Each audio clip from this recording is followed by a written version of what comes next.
How would you introduce yourself? 35 साल हो गया मुझे मार्केट में। जब बिरला म्यूचुअल फंड चालू हुआ आदित्य बिरला ग्रुप में था, उसके बाद एचडीएफसी म्यूचुअल फंड की फाउंडिंग टीम में था, 2 म्यूचुअल फंड कंपनीज का सीईओ रहा हूं। एचडीएफसी फ्लेक्सी कैप फंड है, 10 रुपए की इस फंड की एनएवी अभी 1800 रुपए के आसपास है। 30 साल में 180 टाइम, बट वो वॉ फैक्टर नहीं है। वॉ फैक्टर क्या है? 3 बार तो इस फंड की एनएवी 50% के ऊपर ड्रॉप हुई है। कितनी बार 20% टूटा है, कितनी बार 30% टूटा है, कितनी बार 40% टूटा है। मैंने 1 Jan 95 को किया होता, तो अभी क्या वैल्यू हो गया इसका फिर? अनबिलीवेबल नंबर है। इस फंड में 10,000 रुपए आपने सिप की 30 साल तक, तो 36 लाख रुपए आपका टोटल गया। 36 लाख का वैल्यू करीब करीब 18 crore. 18 crore?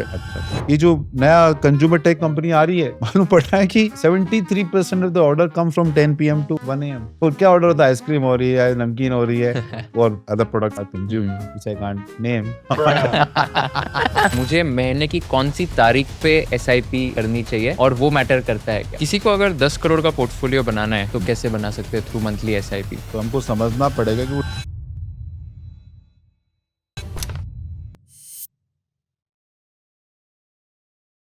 India is currently the fastest growing large economy in the world. And if you want to take real benefit of this growth story, investing in Indian businesses and companies is non-negotiable. Whether you're already investing in markets or just starting your investing journey, Grow is one of the platforms to do it. Grow's interface is very clean and intuitive. Here you can trade stocks, mutual funds, ETFs, IPOs, bonds, even commodities, all from one app. Portfolio tracking is also very structured. You can see performance, understand sector allocation, and get a complete breakdown of your investments in just a few tabs. And because of this simplicity and trust, Grow has become India's largest stockbroker today. Check out the Grow app today for more details and stay tuned for this entire episode of Conversation with Kushal. Vijay sir, welcome to Conversation with Kushal for the second episode. कैसे हो आप? Thank you very much, really appreciate. Thank you so much. आपने last time इतने बढ़िया advice दी थी हम सब youngsters को, दैट आई थॉट कि आपको वापस सेकेंड टाइम तो बुलाना ही चाहिए। And always I have been blown away by the kind of LinkedIn post, by the kind of insights you write. So I thought कि थोड़ा एसआईपी के बारे में बात करते हैं एंड ये वीडियो को थोड़ा एसआईपी मास्टर क्लास बनाते हैं। Like everyone who wants to start their SIP, this should be the go to video for them. So before we start, आपके बारे में थोड़ा बताओगे? What's like for people who don't know about you, how would you introduce yourself? तो जैसे like you, I am also rank holder chartered accountant. और किस्मत ऐसी रही है कि 40-35 साल हो गया मुझे मार्केट में। जब बिरला म्यूचुअल फंड चालू हुआ 93-94 से, मैं आदित्य बिरला ग्रुप में था। उसके बाद एचडीएफसी म्यूचुअल फंड की फाउंडिंग टीम में था। उसके बाद दो म्यूचुअल फंड कंपनीज का सीईओ रहा हूँ, डॉइचे एसेट मैनेजमेंट कंपनी और पीजीआईएम जो प्रूडेंशियल ऑफ यूएसए थे। और सो 2 बड़ी ग्लोबल कंपनी और 2 बड़ी ग्लोबल इंडियन कंपनीज में, 4 कंपनी में सीनियर लेवल पे मैंने काम किया है। और 30 साल की जर्नी में मुझे लगता है कि हर वीक मेरा कोई ना कोई ऑडियंस के साथ इंटरेक्शन होता है। तो कम से कम मैंने मतलब 1000 के ऊपर फिजिकल मीटिंग की होगी, 1000 के ऊपर। और कम से कम मैंने 3-4 लाख इन्वेस्टर्स को, उसके ऊपर ही इन्वेस्टर को अपनी लाइफ में लाइव टच किया है। From Gandhidham to Guwahati, from Kochi to Shimla. Jammu नहीं गया, इन्वेस्टर मीटिंग के लिए नहीं गया, शिमला तक गया हूँ। और अब्रॉड भी गया, मतलब सोल गया, सिडनी गया, ऑस्ट्रेलिया गया, फ्रैंकफर्ट गया, यूएसए गया। अलग अलग कंट्रीज में मेरी ऑर्गेनाइजेशन को रिप्रेजेंट किया। और dealt with a security guard earning 5,000 rupees per month to a fund manager managing $5 billion, $10 billion. और मैं बहुत इंटरेस्टिंग आपके साथ शेयर करूंगा कि मेरी उन लोगों के साथ डीलिंग करने, कौन पैसे को कैसे देखता है। तो ये बड़ा फैसिनेटिंग जर्नी रहा है। और पिछले कुछ सालों से मैं खुद ही अपना इन्वेस्टमेंट एडवाइजरी काम कर रहा हूँ। और काफ़ी लोग मुझे पूछते हैं कि आप इतनी सीनियर पोजीशन पे रहे हैं, आप दूसरा जॉब ले सकते थे, सीईओ बन सकते थे। तो बात एकदम सही है। तो ये कुशल जैसे लाइफ का लेसन है कि मैं हमारी बिल्डिंग में वॉक कर रहा था, तो एक 65-67 ईयर ओल्ड पर्सन थे जो बहुत एक्टिव थे, एक बिज़नेस चलाते थे। उन्होंने बिज़नेस बेच दिया अपना। और ऐसे ही मिले मुझे, तो मैंने बोला, "अंकल क्या रिटायरमेंट की लाइफ अच्छा चल रहा है?" तो मुझे साइड में ले गए। बोला, "विजय तेरे को एडवाइस देता हूँ, रिटायर मत होना।" बोला, "अंकल क्या बात है?" तो बोला, "पहले फ़ोन-वोन रिंग होते थे, अभी फ़ोन रिंग होना बंद हो गया। अब मैं नीचे उतरता हूँ, मेरे पास इतना फ्री टाइम होता है, तो किसी से मिलता हूँ ना, तो मैं कन्वर्सेशन एंड नहीं कर सकता, क्योंकि मेरे को कंपनी चाहिए। तो मैं इसके बारे में काफ़ी डीपली सोचा है। मैंने सोचा कि and I have seen many people who had work hard, built a very successful corporate career. लेकिन जब वो रिटायर होते हैं ना, उनकी लाइफ एकदम एम्प्टी हो जाती है। मतलब they just fade away from the horizon, many of them, because उनके लिए वर्क ही सब कुछ होता है। और मैंने डिस्कवर किया busy life is not a great life. So that I start figuring out कि in my opinion loneliness will remain become the one of the biggest disease. और जब आप फाइनेंशियल एडवाइजरी बिज़नेस में हो, चाहे म्यूचुअल फंड डिस्ट्रीब्यूटर हो या जो भी हो, आप कभी लोनली नहीं रहते, बिकॉज़ आपके इतने क्लाइंट होते हैं, आप उनसे इंटरैक्ट करते हो। You share, and when it comes to the money, na, people share their deepest anxiety and fear, deepest greed, और आप उनको हेल्प करते हो, तो एक्चुअली आप इन अ वे एगनी आंट बन जाते हो। और बहुत थेरापेटिक होता है। आदमी को सुकून कब मिलता है, बड़ा ही आयरॉनिक है, जब दूसरों का दुख देखता है ना, तो उसको लगता है उसका दुख भी, उसका दुख ठीक है। तो पहले लोग सुखी क्यों रहते थे? क्योंकि अपने दुख शेयर हो जाते थे और सुख शेयर नहीं होते थे। आजकल क्या हो गया कि हमारे सुख सारे शेयर हो जाते हैं और दुःख हम अकेले पो जाते हैं। तो वो, तो मेरे को ये बहुत अच्छा लगा कि this is a kind of business कि जिसमें आप लोगों से इंटरैक्ट कर रहे हो, आप लोगों से मिल रहे हो, और आपके ऊपर कोई प्रेशर नहीं कि आपको इतना धंधा करना है। तो ये मुझे बहुत अच्छा लगा, इसलिए मैं इस लाइन के अंदर आया। तो शॉर्ट तो नहीं, बड़ा लॉन्ग इंट्रोडक्शन मैंने दिया आपको। What is one inspiring story of let's say a security guard कि आपने उनकी इन्वेस्टिंग जर्नी शुरू की एंड आपको मिलने के बाद उन्होंने लेट्स से 5000 पर मंथ की एसआईपी शुरू की? नहीं, मेरी तो नहीं है, मैं तो अभी चालू किया। जैसे यूक्रेन रशिया क्राइसिस हुई, उस दिन हमारी बिल्डिंग के जो सफाई वाले लोग थे और सिक्योरिटी गार्ड थे, उनको मैंने बोला कि एसआईपी करना चाहिए। मैंने उनको समझाया क्या प्रोडक्ट है ये। तो सरप्राइजिंग हो गया कि सब करीब 7-8 लोग साइन कर दिए, एसआईपी चालू भी कर दिए। अभी तक उनकी एसआईपी चालू है। लेकिन उसी दिन काफ़ी एचएनआईज़ थे, वो डरे हुए थे बेचारे, ओके? और सिक्योरिटी गार्ड वो, नहीं चल करते हैं, आपने बोला ना सर, हम करते हैं, आपके साथ काम करते हैं। लेकिन बहुत inspiring stories mutual fund distributors की इंडिया मैंने देखी। एक बोरीवली में डिस्ट्रीब्यूटर है, परेश शाह नाम उनका। तो वो जब आप ऑटो वाले, बॉम्बे के ऑटो वालों को देखते हो, तो एक होती है खाकी ड्रेस, एक होती है व्हाइट ड्रेस वाला।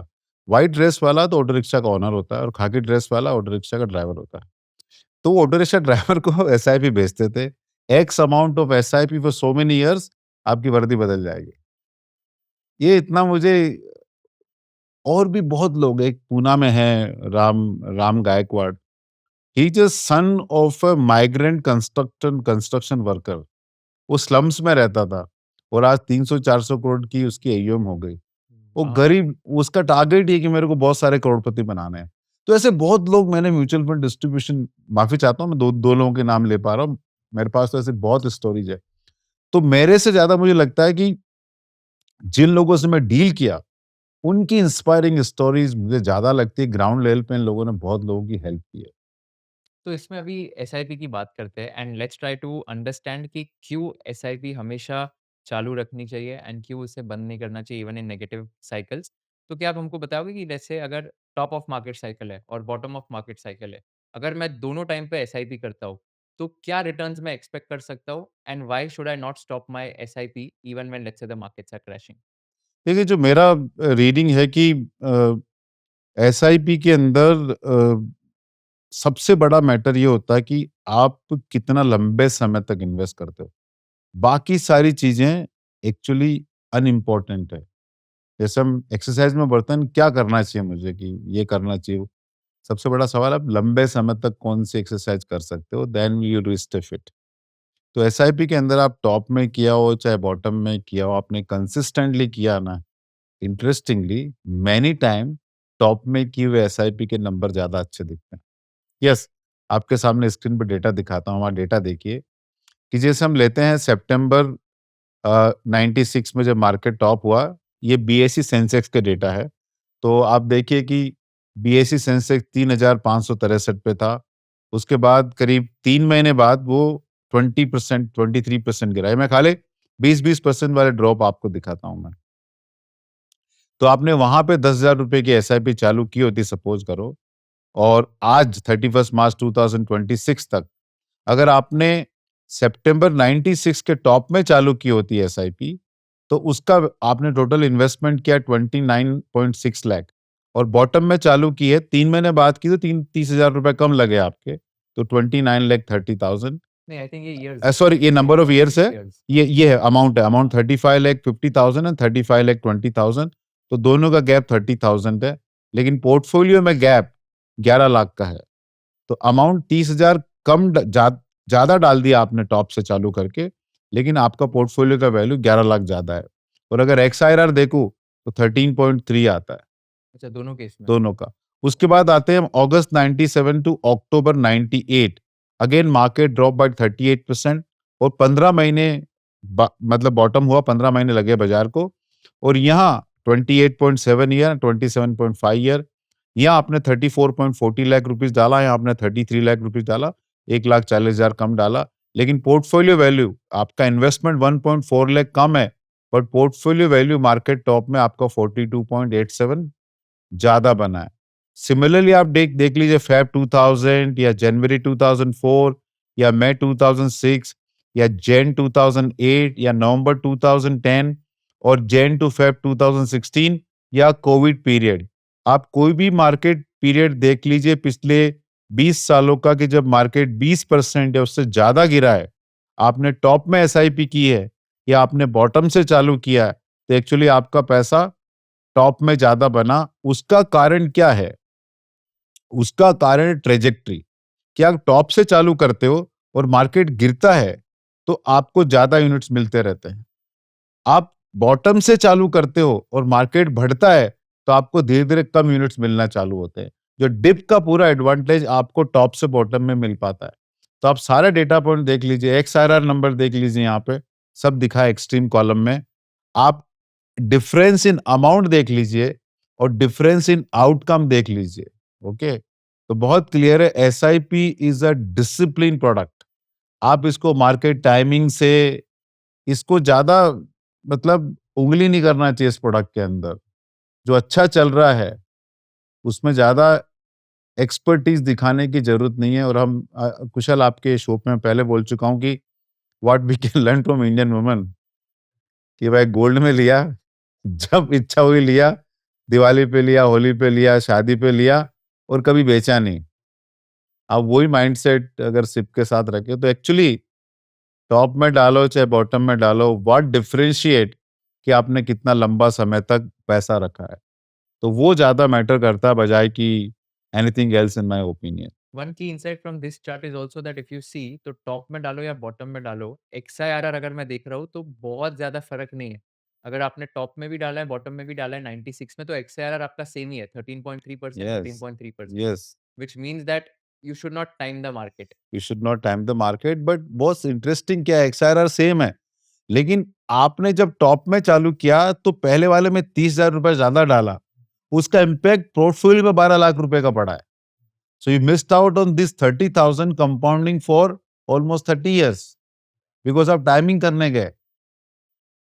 और टाइमिंग एक्चुअली कोई नहीं कर सकता, because nobody knows tops and nobody knows the bottom of the market. आप हॉर्स रेसिंग के अंदर जाओगे ना कुशाल, तो हॉर्स रेसिंग के अंदर कौन सा घोड़ा नंबर 1 पे आएगा उसके लिए बाजी लगती है, लेकिन क्या आपको मालूम है जो कौन सा घोड़ा लास्ट आएगा उस पर भी बाजी लगती है? जो उसपे भी लगती है। हाँ, बिकॉज आइटरेशन प्रोसेस है ना। When you figure out who is going to be last, then you figure out who is going to be second last, third last, ऐसे करके आप टॉप आइडेंटिफाई कर सकते हो ना। तो ये तो tops and bottoms are only, मतलब जो झूठ बोलता है उसको ही मिलते हैं, और, और किसी को टॉप्स एंड बॉटम बाजार में नहीं मिलते। तो आप डिसिप्लिन इन्वेस्टर रहो। और प्रॉब्लम क्या है कि एज अ ह्यूमन बीइंग हमारा नेचर नहीं है डिसिप्लिन में रहने का। ये हमको एक्सेप्ट करना चाहिए कि हमारा, हम इंटेलिजेंट हो सकते हैं, हम सोशल हो सकते हैं, हम ब्राइट हो सकते हैं, बट हर आदमी डिसिप्लिन नहीं हो सकता in every walk of life. और जहां आप डिसिप्लिन नहीं होना, वहां आपको किसी की हेल्प लेना चाहिए to keep you staying discipline so you will make money. So let's say if I start my SIP journey, मुझे महीने की कौन सी तारीख पे एसआईपी करनी चाहिए और वो मैटर करता है क्या? ये दूसरी स्लाइड देखिए, अगेन ये 10 year average SIP return on BSE Sensex TRI का पिछले करीब करीब 30 सालों का। और ये सारी स्लाइड दिखा रहा हूं मैं 3-4, ये White Oak asset management company की कटसी है। So full credit to White Oak team. आप देखिए 1 तारीख चालू की, आपने 28 तारीख चालू की। The worst XIRR has been 13.26 and the best has been 13.32. The worst has been 9th, 13.26, and the best has been 23rd, 13.24, 25th, 26th, 27th, 28th. So actually date doesn't matter as long as you invest for the long term. और SIP में long term में ही आपको सोचना चाहिए। ये कितने 10 year का data है ये डेटा है 30 साल का। ओके अप्रैल 96 टू मार्च 2026, 30 साल का डेटा है। एक्स आईआरआर है, 10 साल का एवरेज रिटर्न क्या रहता है। And the longer you go the data remain the same.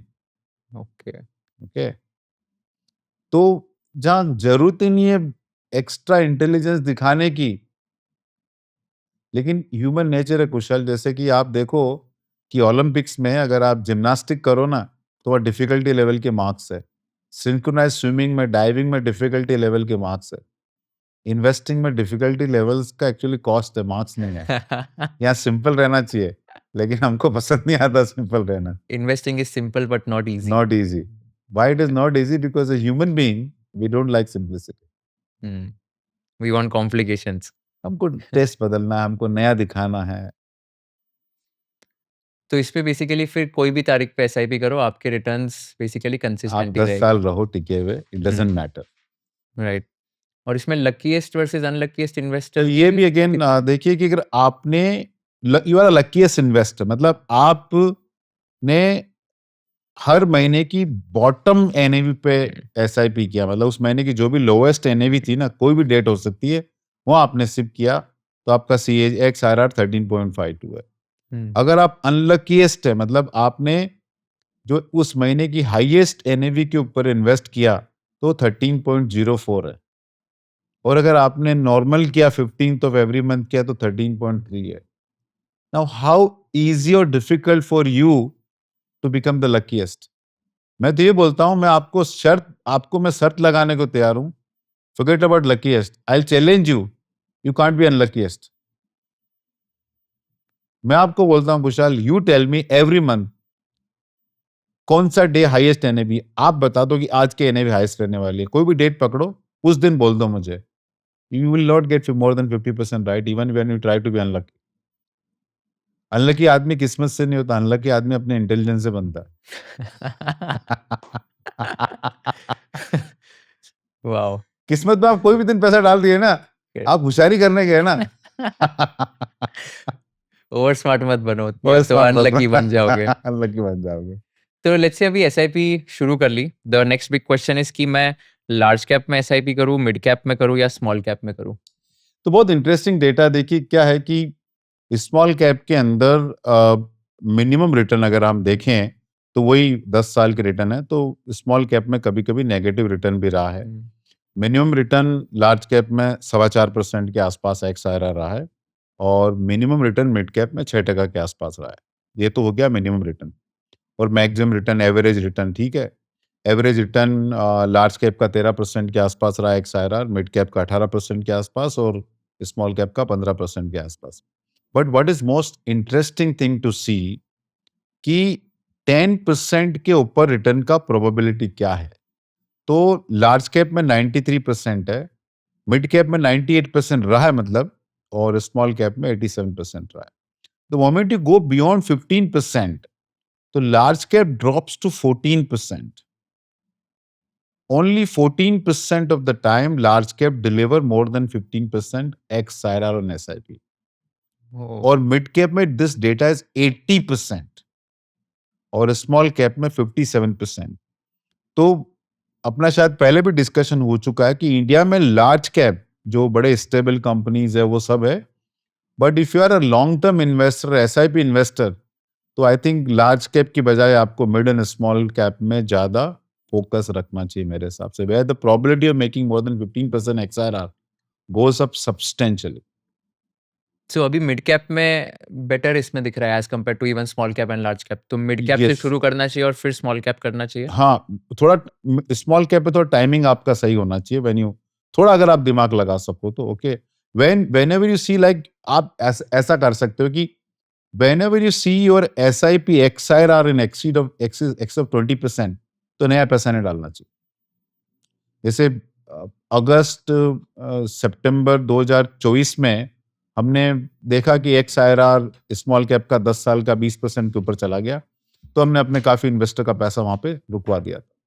आपको कंटिन्यूअस बेसिस पे रहना है, और अगर 20% के ऊपर आपको एक्सआईआर दिख रहा है कोई भी एसेट कैटेगरी में, तो मेरे हिसाब से आपको हल्का होने की जरूरत है, क्योंकि 20% एक्सआईआर कंसिस्टेंट बेसिस पे कोई जनरेट नहीं कर पाता। आपको उसके लिए इक्विटी रिटर्न समझने की जरूरत है। इक्विटी रिटर्न आता है जीडीपी प्लस इन्फ्लेशन, वो 12-13%, स्मॉल मिड कैप में 14-15% बन सकता है। 20% 10 साल के लिए ऊपर बन रहा, मतलब आपको 5% कंपाउंडिंग 10 साल के लिए एक्सेस मिल रहा है। तो या तो अर्निंग ग्रोथ बहुत जबरदस्त हुआ है, और अर्निंग ग्रोथ जबरदस्त हमेशा रह नहीं सकता। अल्टीमेटली वो लॉ ऑफ एवरेज आता है, कोई भी इंडस्ट्री में आप देख लो। We have seen in FMCG company, we have seen in banking industry, we have seen in IT companies.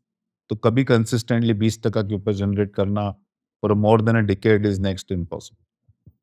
Yeah, I think 20% is too high of a return to expect also, right? I mean, what would be a moderate return? 12-13% should be good. नहीं, I think the question, हमारा question framing ही गलत है। Question framing ये होना चाहिए कि ये diet ले रहा हूं मैं, ये डाइट में कितना लंबे समय तक खींच सकता हूं। That will drive your weight loss program, not कि कौन सी डाइट है। सिमिलरली आपको जो भी इन्वेस्टमेंट करना, आपको लॉन्जेविटी सोचनी है। Again go back to real estate and gold. You made big money in real estate and gold because your holding period was decadal. तो आपको पहला सवाल ये पूछना है, कौन सा इन्वेस्टमेंट प्रोडक्ट है इवन 12% पे मेरा पैसा कंपाउंड करेगा 50 साल के लिए? कौन सा प्रोडक्ट है? और जहां लिक्विडिटी है, ईज एंड कन्वीनियंस है, डिवर्सिफिकेशन है, प्रोफेशनल मैनेजमेंट है, आपको वो सोचना है। 12 से 15% पैसा आराम से इंडिया में कंपाउंड होगा अगले 10, 15, 20 साल तक विद इंटरमिटेंट वॉलेटिलिटी। और एसआईपी इन्वेस्टर को तो वॉलेटिलिटी का इंतजार करना चाहिए। Is a God send opportunity for them. बहुत लोग तो डर जाते हैं अगर वॉलेटाइल मार्केट्स है, तो देन फियर आ जाता है कि क्या करना चाहिए। और यही रीजन है कि काफी इन्वेस्टर पैसा नहीं बना पाते। Behaviour become the most important part in decision making process.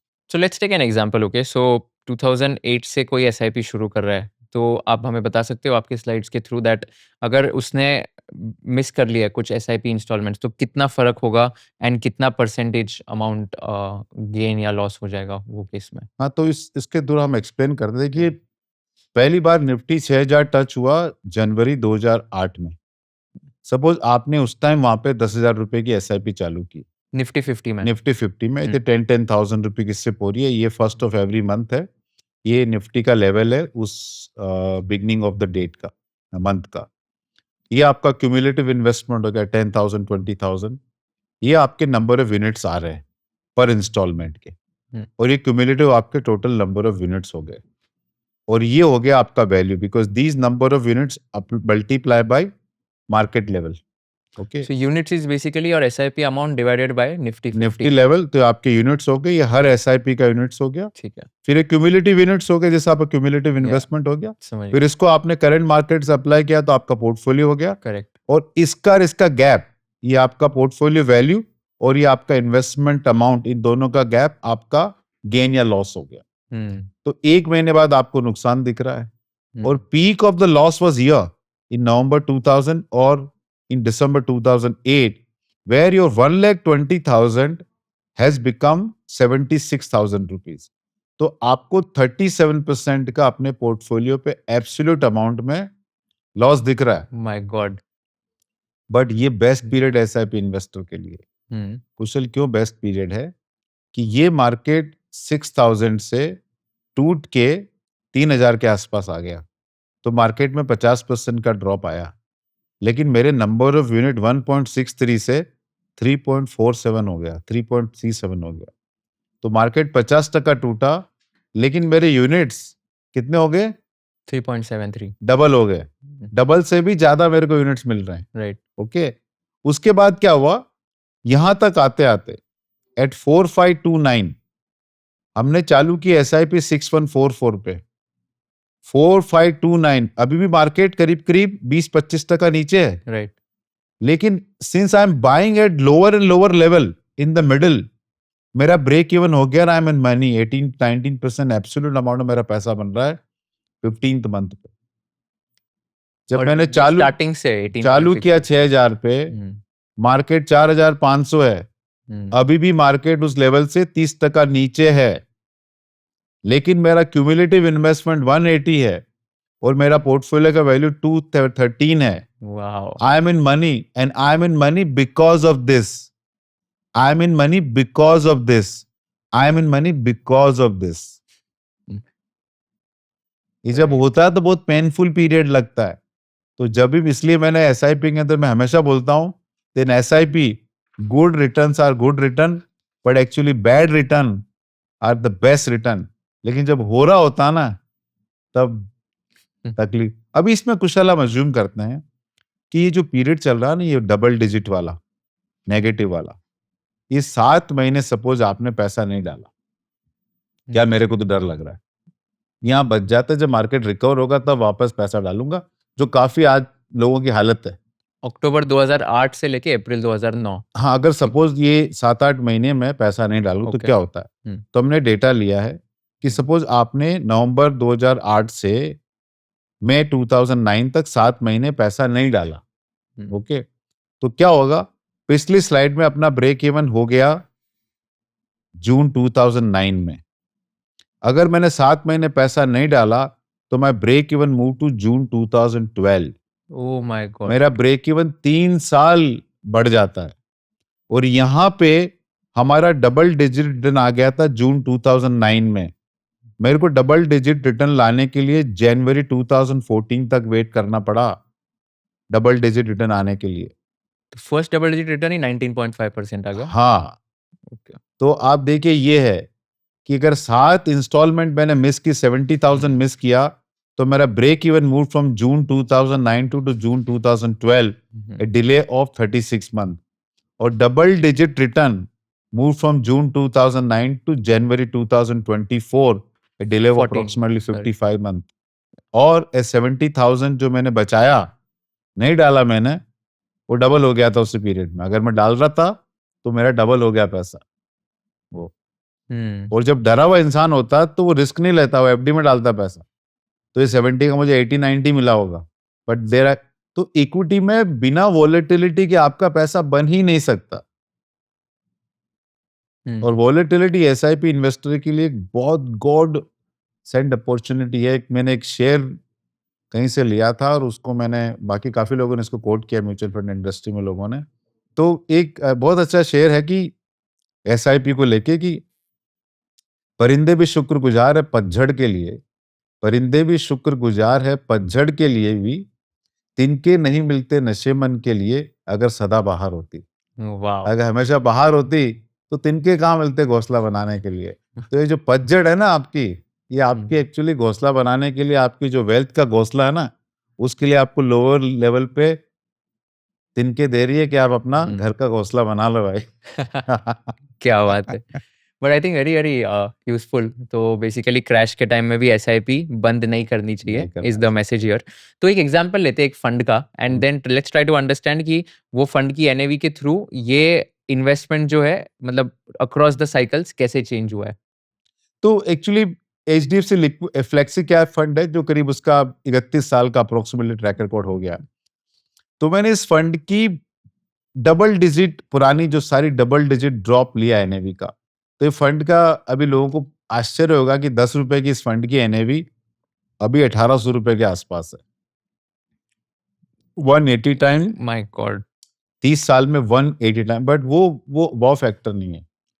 Wow factor क्या है कि फंड की NAV देखो, 10 रुपए की NAV 5.15 हो गई, 49% ड्रॉप। फिर मार्च 2000 में 29 रुपीज से 14 रुपीज, 53% ड्रॉप। फिर आप देखो जैन 2008 में 227 था, और ये मई 2009 में 91 रुपीज हो गया, तो 227 से 91 रुपीज, अगेन 50% ड्रॉप। 3 बार तो इस फंड की एनएवी 50% के ऊपर ड्रॉप हुई है। कितनी बार 20% टूटा है, कितनी बार 30% टूटा है, कितनी बार 40% टूटा है। तो अगर आप इस फंड में टिके रहे तो आपका पैसा बना। तो आप इसको देखिए, जब 10 रुपए की एनएवी थी, आपने 10,000 रुपए की एसआईपी की तो आपको 1000 यूनिट्स अलॉट हुए। जब एनएवी 515 हो गई, NAV drop by 49%, but number of units went up by 94%। ये मैं 10,000 की एसआईपी कर रहा हूँ। आपने 10,000 की 10,000 divided by 5.15 10,000 is 1941.7। 10,000 divide by 10 is 1000 unit. Correct. 10,000 divide by 515 is ठीक है। 1942 units. Yeah. NAV went down 49%। हम्म, आपके number of units went up 94%। yeah. यहाँ 2993 से 14 एनएवी हो गया आपका। NAV is down 53%। Hmm, number of units went down up by 334 to 711। So ये 53% down है, ये 113% ऊपर है। हम्म, ये आप सारा डेटा देख लीजिए। ये रेड वाले हैं कितना एनएवी में ड्रॉप आया, और ये ब्लैक वाले हैं कितना नंबर ऑफ यूनिट्स आपके एक्चुअली बढ़े हैं। Red has always been lesser than the black one. Yes, और rather I would say black is always higher than the red one. Yeah. Correct.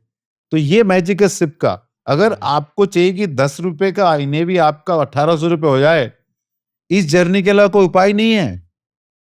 और जब ये जर्नी यहाँ पे होती है ना, तो आपको सारा नैरेटिव सुनने को मिलता है कि ये शेयर बाजार नहीं है, जहर बाजार है।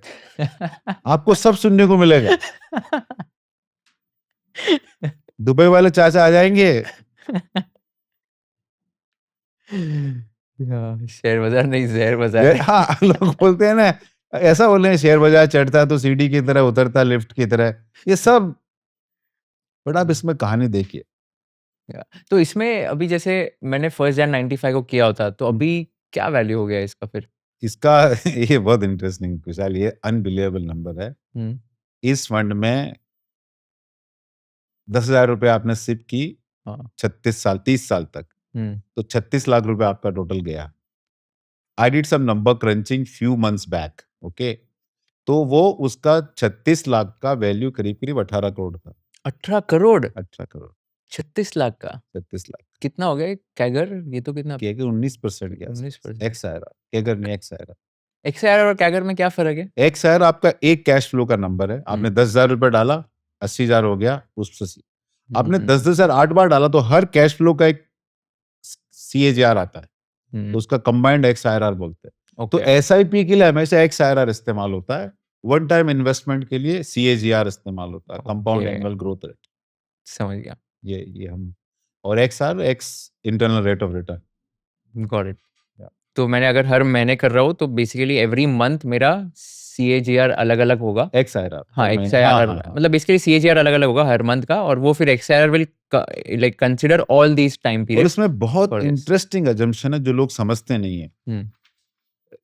जब हम बोलते हैं कि 19% सीएजीआर है, इसका मतलब 19% पे पैसा एनुअली कंपाउंड हुआ है।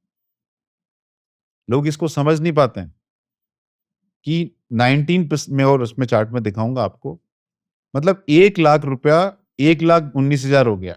अगले साल उस 1,19,000 पे 19,000 मिला। इसका लॉन्ग टर्म इंपैक्ट लोग मैं आपको एक छोटा सा इलस्ट्रेशन देता हूं कि एचडीएफसी लिक्विड फंड है। मैं part of the launch team था। अक्टूबर 2000 में हमने वो फंड लॉन्च किया था। अभी करीब करीब उसको फंड को 25 साल के ऊपर हो गए। उस फंड का सिंस इंसेप्शन सीएजीआर है 6.8 के आसपास अप्रोक्सीमेटली। अगर मैं 6.8 को सिंपल इंटरेस्ट में कन्वर्ट करूं ना, तो 15% सिंपल इंटरेस्ट है वो।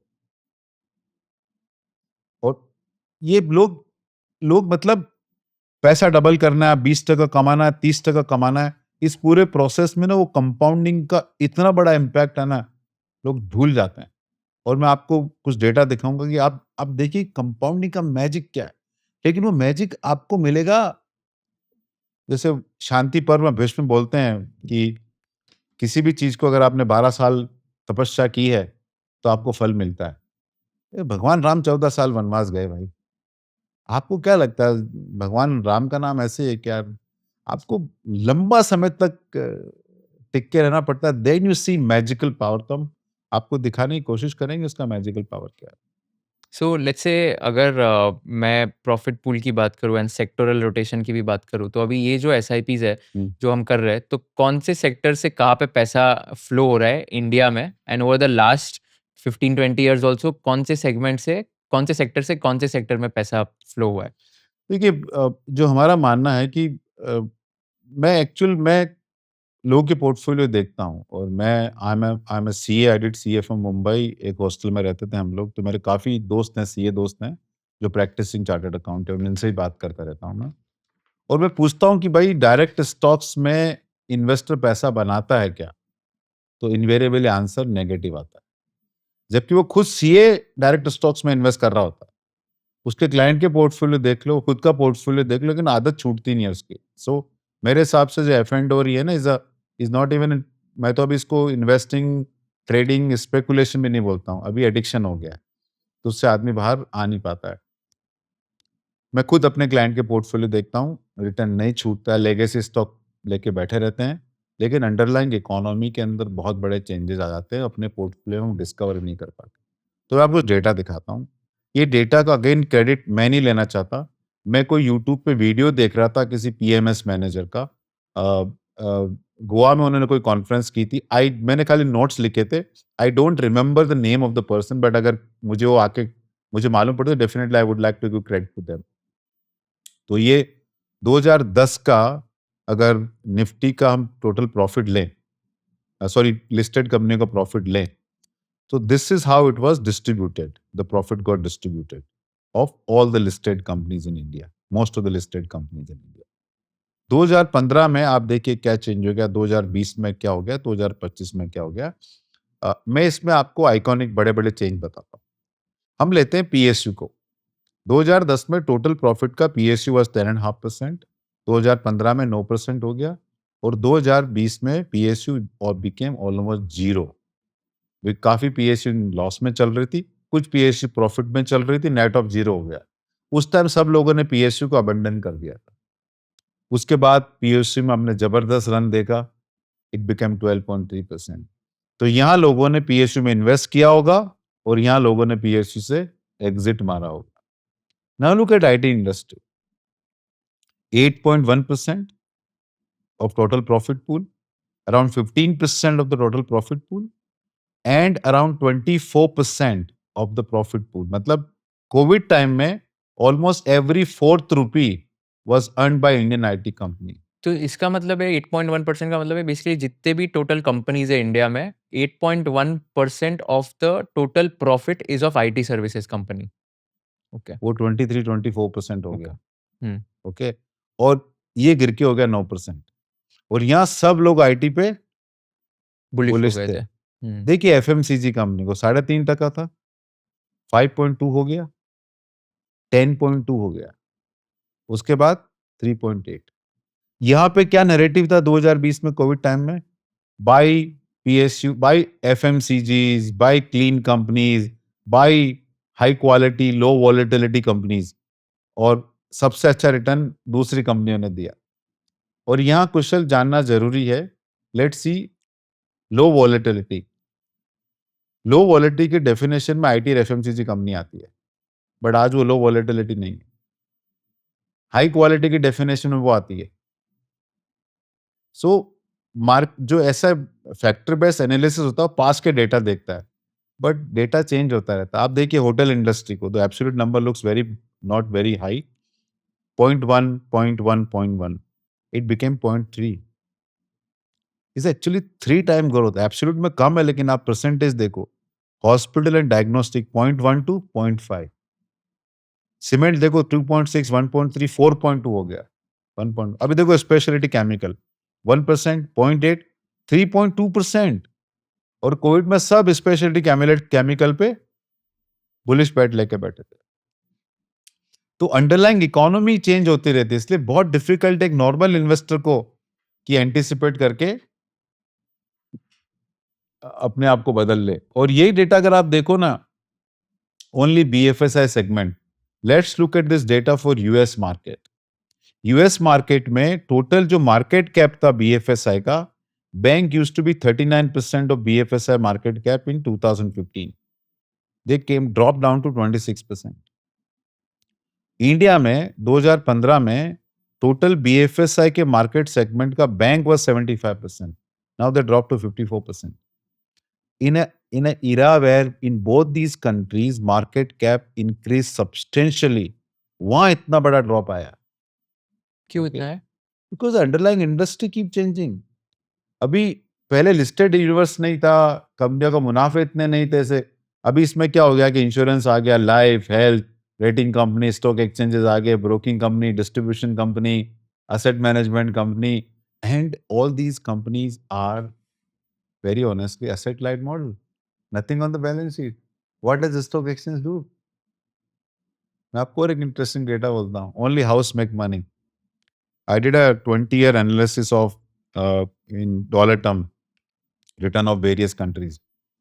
Japan, USA, New Zealand, Hong Kong, Singapore, Netherlands, some 17, 18 countries. So for instance, Japanese market deliver 160% return. Okay, 160% return in dollar term. लेकिन उस मार्केट को चलाने वाली कंपनी का 28 गुना पैसा बना. इंडिया में बॉम्बे स्टॉक एक्सचेंज नवंबर 2017 में शायद लिस्ट हुआ. उसके बाद मार्केट करीब 3 गुना बढ़ा, 4 गुना बढ़ा होगा. लेकिन बीएसई का स्टॉक 28 गुना बढ़ा है. ये एसेट लाइट मॉडल है. बैलेंस शीट पे कुछ नहीं है. They provide technology, they provide platform. Everything has to be done by you. जैसे आप बैंक में जाते हो तो बैंक का मैनेजर होता है, स्टाफ होता है.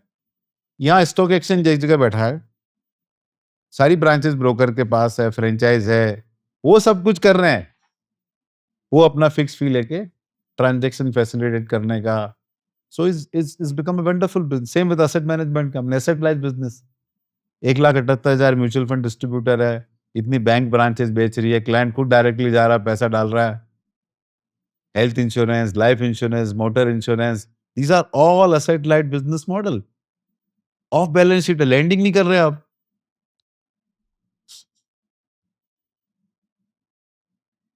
आप देखो टोटल एसेट मैनेजमेंट इंडस्ट्री के पास 80 लाख 90 लाख करोड़ है. टोटल कैपिटल देखो कितना है डाला हुआ शेयर होल्डर्स का. तो ये this is just, I am just talking about one industry. This is happening across. और अगर आप डेटा पीछे जाओगे ना, 95 90s, तो पूरी पहले सीमेंट स्टील ही आती थी, कमोडिटीज आता था, मटेरियल आता था. उसके बाद बीएफएसआई हो गया. अभी बीएफएसआई धीरे धीरे कम होता जाएगा. एफएमसीजी जैसे अब कंपनी अपने घर घर में पहुंच गई, बैंक आपके घर घर में पहुंच गया. अब कितने नए अकाउंट खुलेंगे बताइए. और आज बिकॉज ऑफ टेक्नोलॉजी आपके पास मैसेज आता है आपके अकाउंट में पैसा पड़ा है, तो आप एक लिक्विड में स्विच कर देते हो. सो आजकल इनएफिशिएंसी नहीं रही ना सिस्टम में. People are become more aware. ये अंडरलाइंग इकोनॉमी के अंदर बहुत बड़े, मैं कहीं पढ़ रहा था, बहुत इंटरेस्टिंग. एफएमसीजी कंपनी के लिए बड़ा चैलेंज है. ये जो नया कंज्यूमर टेक कंपनी आ रही है, मालूम पड़ रहा है कि 73% of the order come from 10 PM to 1 PM. वो विंडो अवेलेबल नहीं था पहले. 10 PM to 1 PM? 1 PM रात को. 1 AM. 1 AM, हाँ सॉरी 1 AM, हाँ सॉरी 1 AM, हाँ. रात को 10 बजे से 1 बजे तक 73% of the order come from 10 PM to 1 AM. Oh wow. या और क्या ऑर्डर होता है, आइसक्रीम हो रही है, नमकीन हो रही है. तो ये इतना बड़ा बदलाव कंज्यूमर में हो रहा है, उसको कंपनियां अंडरस्टैंड नहीं कर पा रही है. हमको लगता है कंपनियों को मालूम है. अभी मैंने आज ही ट्वीट किया है कि 3 बड़ी आईटी कंपनी ने 1,15,000 करोड़ का बायबैक किया पिछले 5-6 सालों में. Stocks are down 18%, 20%, 30%. अगर जब भी कोई कंपनी स्टॉक बायबैक करती है तो बोला जाता है कि सिग्नल की management is very confident, share holders value बढ़ने वाली है. On 115,000 crore they loss 32,000 crore. अगर आज खरीदते हो 32,000 कम करोड़ कम देने पड़ते हैं उनको. बट ये सब हिंडसाइट है. But this is as much a hindsight when company declare bonus is a foresight. तो वो फोर साइड है, तो हिंड साइड में भी आप देख सकते हैं। तो मेरे हिसाब से स्टॉक्स में सबसे बड़ा पैसा बनाने का रीजन लोगों को भूलना नहीं चाहिए, वो रेवेन्यू ग्रोथ। अगर रेवेन्यू ग्रोथ डबल डिजिट में नहीं है तो स्टॉक आपका मल्टीबैगर हो ही नहीं सकता। आप कितना भी कैश कन्वर्ट करो, कुछ करो, इफ टॉप लाइन नहीं चल रही है ना, तो कहानी नहीं चलेगी। तो आप अभी जैसे आपने ये बीएफएसआई सेक्टर का बताया, बाकी भी जो सेक्टर्स जैसे फार्मा हो गए, ऑटो हो गए, आईटी हो गए, उस पे अभी आपने कुछ एनालिसिस किया है कि बेसिस योर अंडरस्टैंडिंग कहाँ पे अभी पैसा डालना चाहिए? कहाँ पे बड़ा पैसा बन सकता है कि ये सेक्टर में डालोगे अभी इन 2026 तो देयर इज़ अ पॉसिबिलिटी कि वहाँ पे पैसा बन सकता है?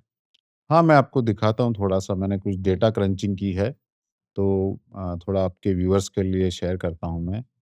ये मेरा प्रॉप मॉडल रन करता हूँ मैं। हुँ, तो जैसे ये हो गया निफ्टी 50, निफ्टी 50 का, और I am tracking this data from 1994 से ये डेटा देखा हम लोगों ने, और 2004 में पहली बार मतलब 10 साल पूरे हो जाते हैं।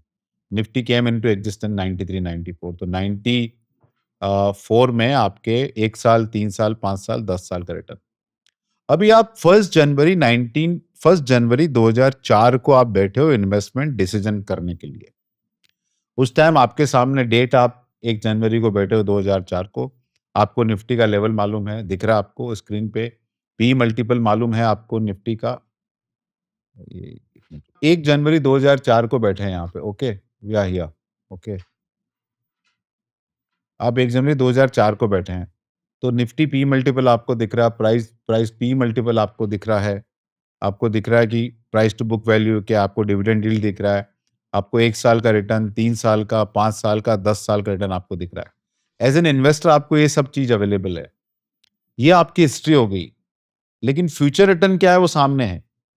तो मैं क्या करता हूँ कि मैं देखता हूँ कि किस-किस पी मल्टीपल पर, किस-किस प्राइस बुक वैल्यू पे, किस-किस डिविडेंड यील्ड पे आपको फ्यूचर रिटर्न किस तरह आया। क्योंकि जब आप इन्वेस्टमेंट करते हो, पास्ट रिटर्न तो आपके पोर्टफोलियो में है, जो भी अच्छा बुरा है। फ्यूचर रिटर्न क्या आएगा वो आपको सोचना है। So what I have done here, ये 94 से डेटा ट्रैक किया, तो मैंने देखा कि जब भी निफ्टी का पी मल्टीपल 20 के नीचे गया, कभी भी,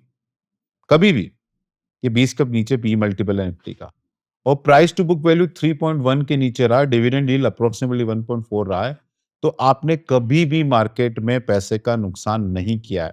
अब इसको हम क्या कर सकते हैं कि इसको हम इसमें फ़िल्टर डाल सकते हैं। सपोज़ हमने यहाँ फ़िल्टर डाला,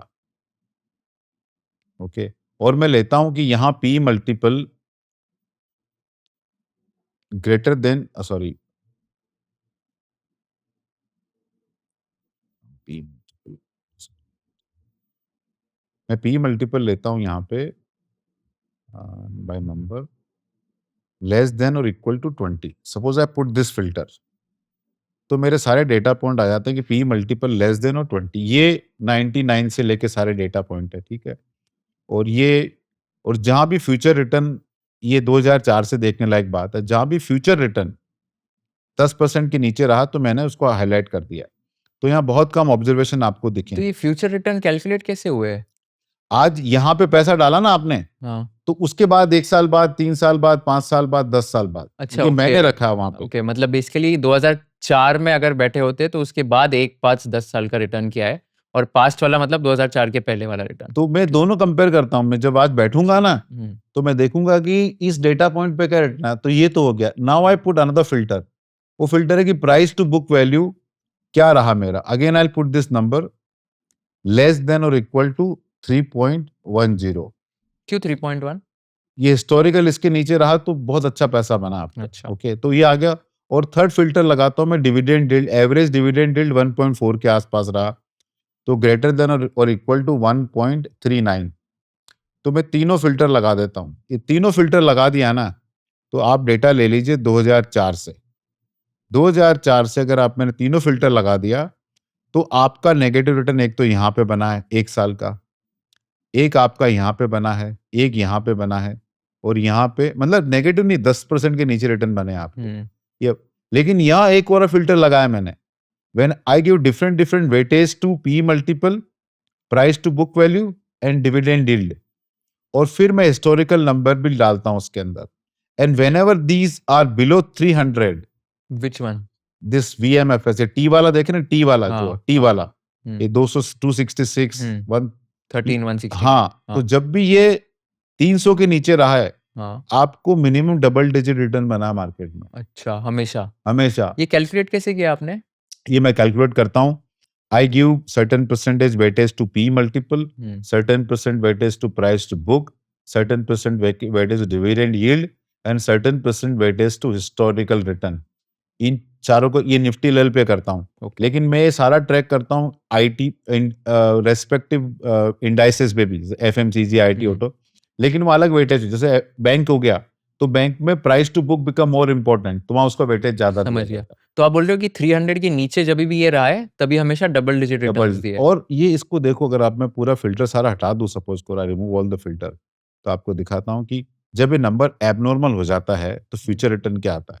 आप देखो, ये नंबर हो गया, आप सेल नंबर 171 देखो या 168 देखो और उसमें टी देखो, तो 1012%। तो बॉस ये इतना जबरदस्त दिख रहा था उस time, historical returns are looking crazy, लेकिन फ्यूचर रिटर्न आपका नहीं बना.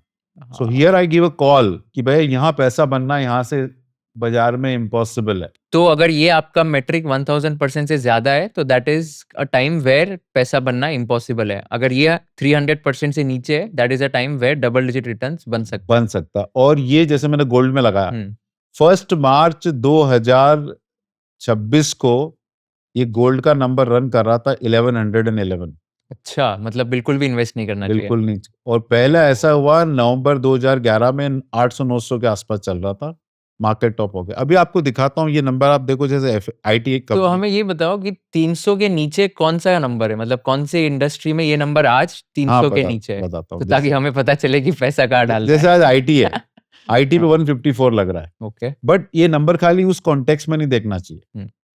आज IT इंडस्ट्री पे अलग तरह के चैलेंजेस है, क्योंकि कोई भी एंटरप्राइज का वैल्यूएशन होता है तो उसमें टर्मिनल वैल्यू 18 to 90% होता है. आज बड़ा क्वेश्चन टर्मिनल वैल्यू पे है.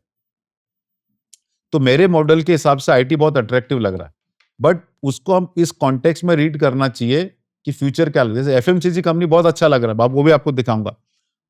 बट मेरा फ्यूचर FMCG कंपनी, मेरा खुद का मतलब ये देखिए आप, ये IT कंपनी का देखिए, जनवरी 2022 में 1029 चल रहा था. 10 ईयर CAGR वाज 20%. अपन बात किया ना कुछ साल. आई टुक अ कॉल कि IT सेक्टर फंड में पैसा नहीं डालने का. मेरे किसी क्लाइंट का, मतलब एक आध छोटा मोटा किसी का होगा, किसी का IT फंड में पैसा नहीं है, क्योंकि हमने कॉल लिया कि भाई हमको समझ में नहीं आ रहा, और मेरे को कुछ समझ में नहीं था कि यह क्या होने वाला. बट ये हम खाली मैट्रिक्स, इस वैल्यूएशन मॉडल के बेसिस से मैंने ये नंबर लिए है. अभी ये नंबर बहुत, अभी अब देखिए नंबर कोविड में क्या हो गया. कोविड पीरियड में भी इतना, ये देखिए कोविड पीरियड में नंबर चला गया, IT इंडस्ट्री का चला गया 91. ओके. अभी आप देखिए FMCG इंडस्ट्री, FMCG पे 144 नंबर चल रहा है. FMCG में कम इंडस्ट्री पे नंबर 200 के नीचे शायद कभी नहीं रहा होगा मेरे हिसाब से. आप देखो तो मालूम पड़ेगा. Even during Covid time FMCG perhaps was the only industry जहां नंबर ये 293 हुआ था. आज 144 है FM, और पीक में इसका नंबर 2015-16 में 800 के आसपास चला गया, तो वो पीक हो गया था. So it means this is the best time to invest in FMCG. नहीं, I'll come to that. तो ये अप्रैल 2015 में 881 रीड कर रहा था, तो फ्यूचर रिटर्न इतने अट्रैक्टिव नहीं दिखे थे. वही IT का है, वही बाकी इंडस्ट्री का है. तो आज मुझे जो अच्छा दिख रहा है, फार्मा, हेल्थ केयर, वो जो भी मेरे को फॉलो करता है, दे नो कि I am very bullish on health care. लेकिन हेल्थ केयर का नंबर 2015 में देखिए क्या पड़ रहा था,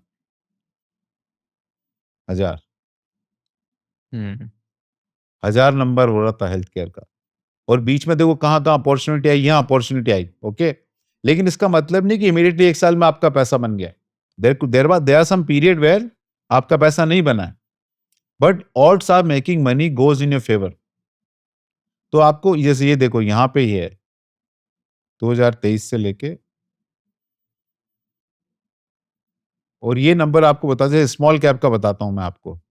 स्मॉल कैप का भी 413, भी स्मॉल कैप अट्रैक्टिव नहीं हो. लेकिन देखिए आप, अगस्त सितंबर 2024 में नंबर 800 के ऊपर चला गया, फेब में 950 चला गया number.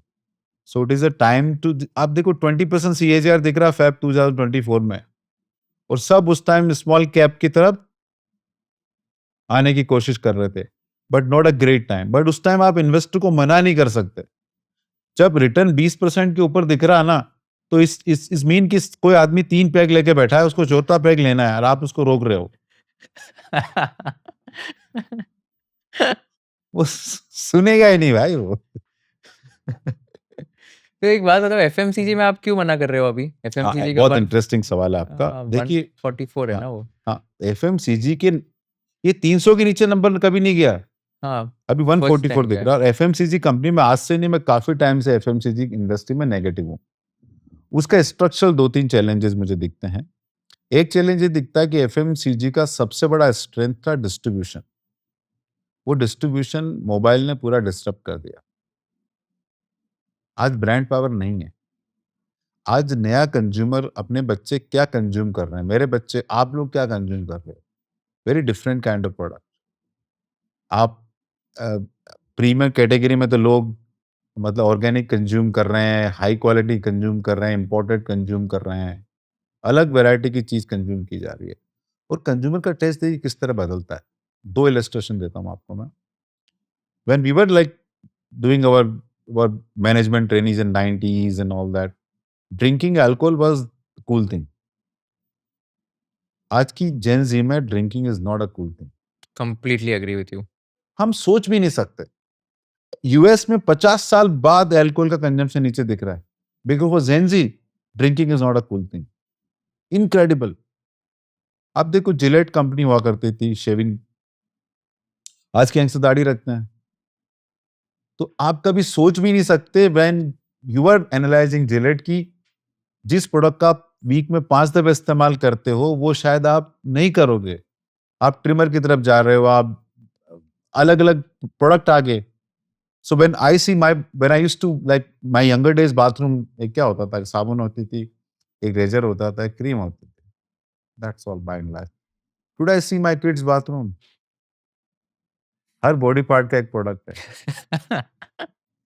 Right? And very expensive as well. Yeah. So जो प्रोडक्ट वो बना रहे हैं, जिस तरह काम वो कर रहे हैं, I think consumption pattern is, और बच्चों को मतलब आजकल when you see where young generation are spending money on electronics, perhaps on holidaying, on experimenting, उनको वो जो हम लोग को जॉब इनसिक्योरिटी थी, या जो यंग बच्चों को नहीं, कुछ parents has given them a good platform, तो उनका वर्ल्ड व्यू एकदम अलग है, उनकी फियर एंग्जाइटी एकदम अलग है।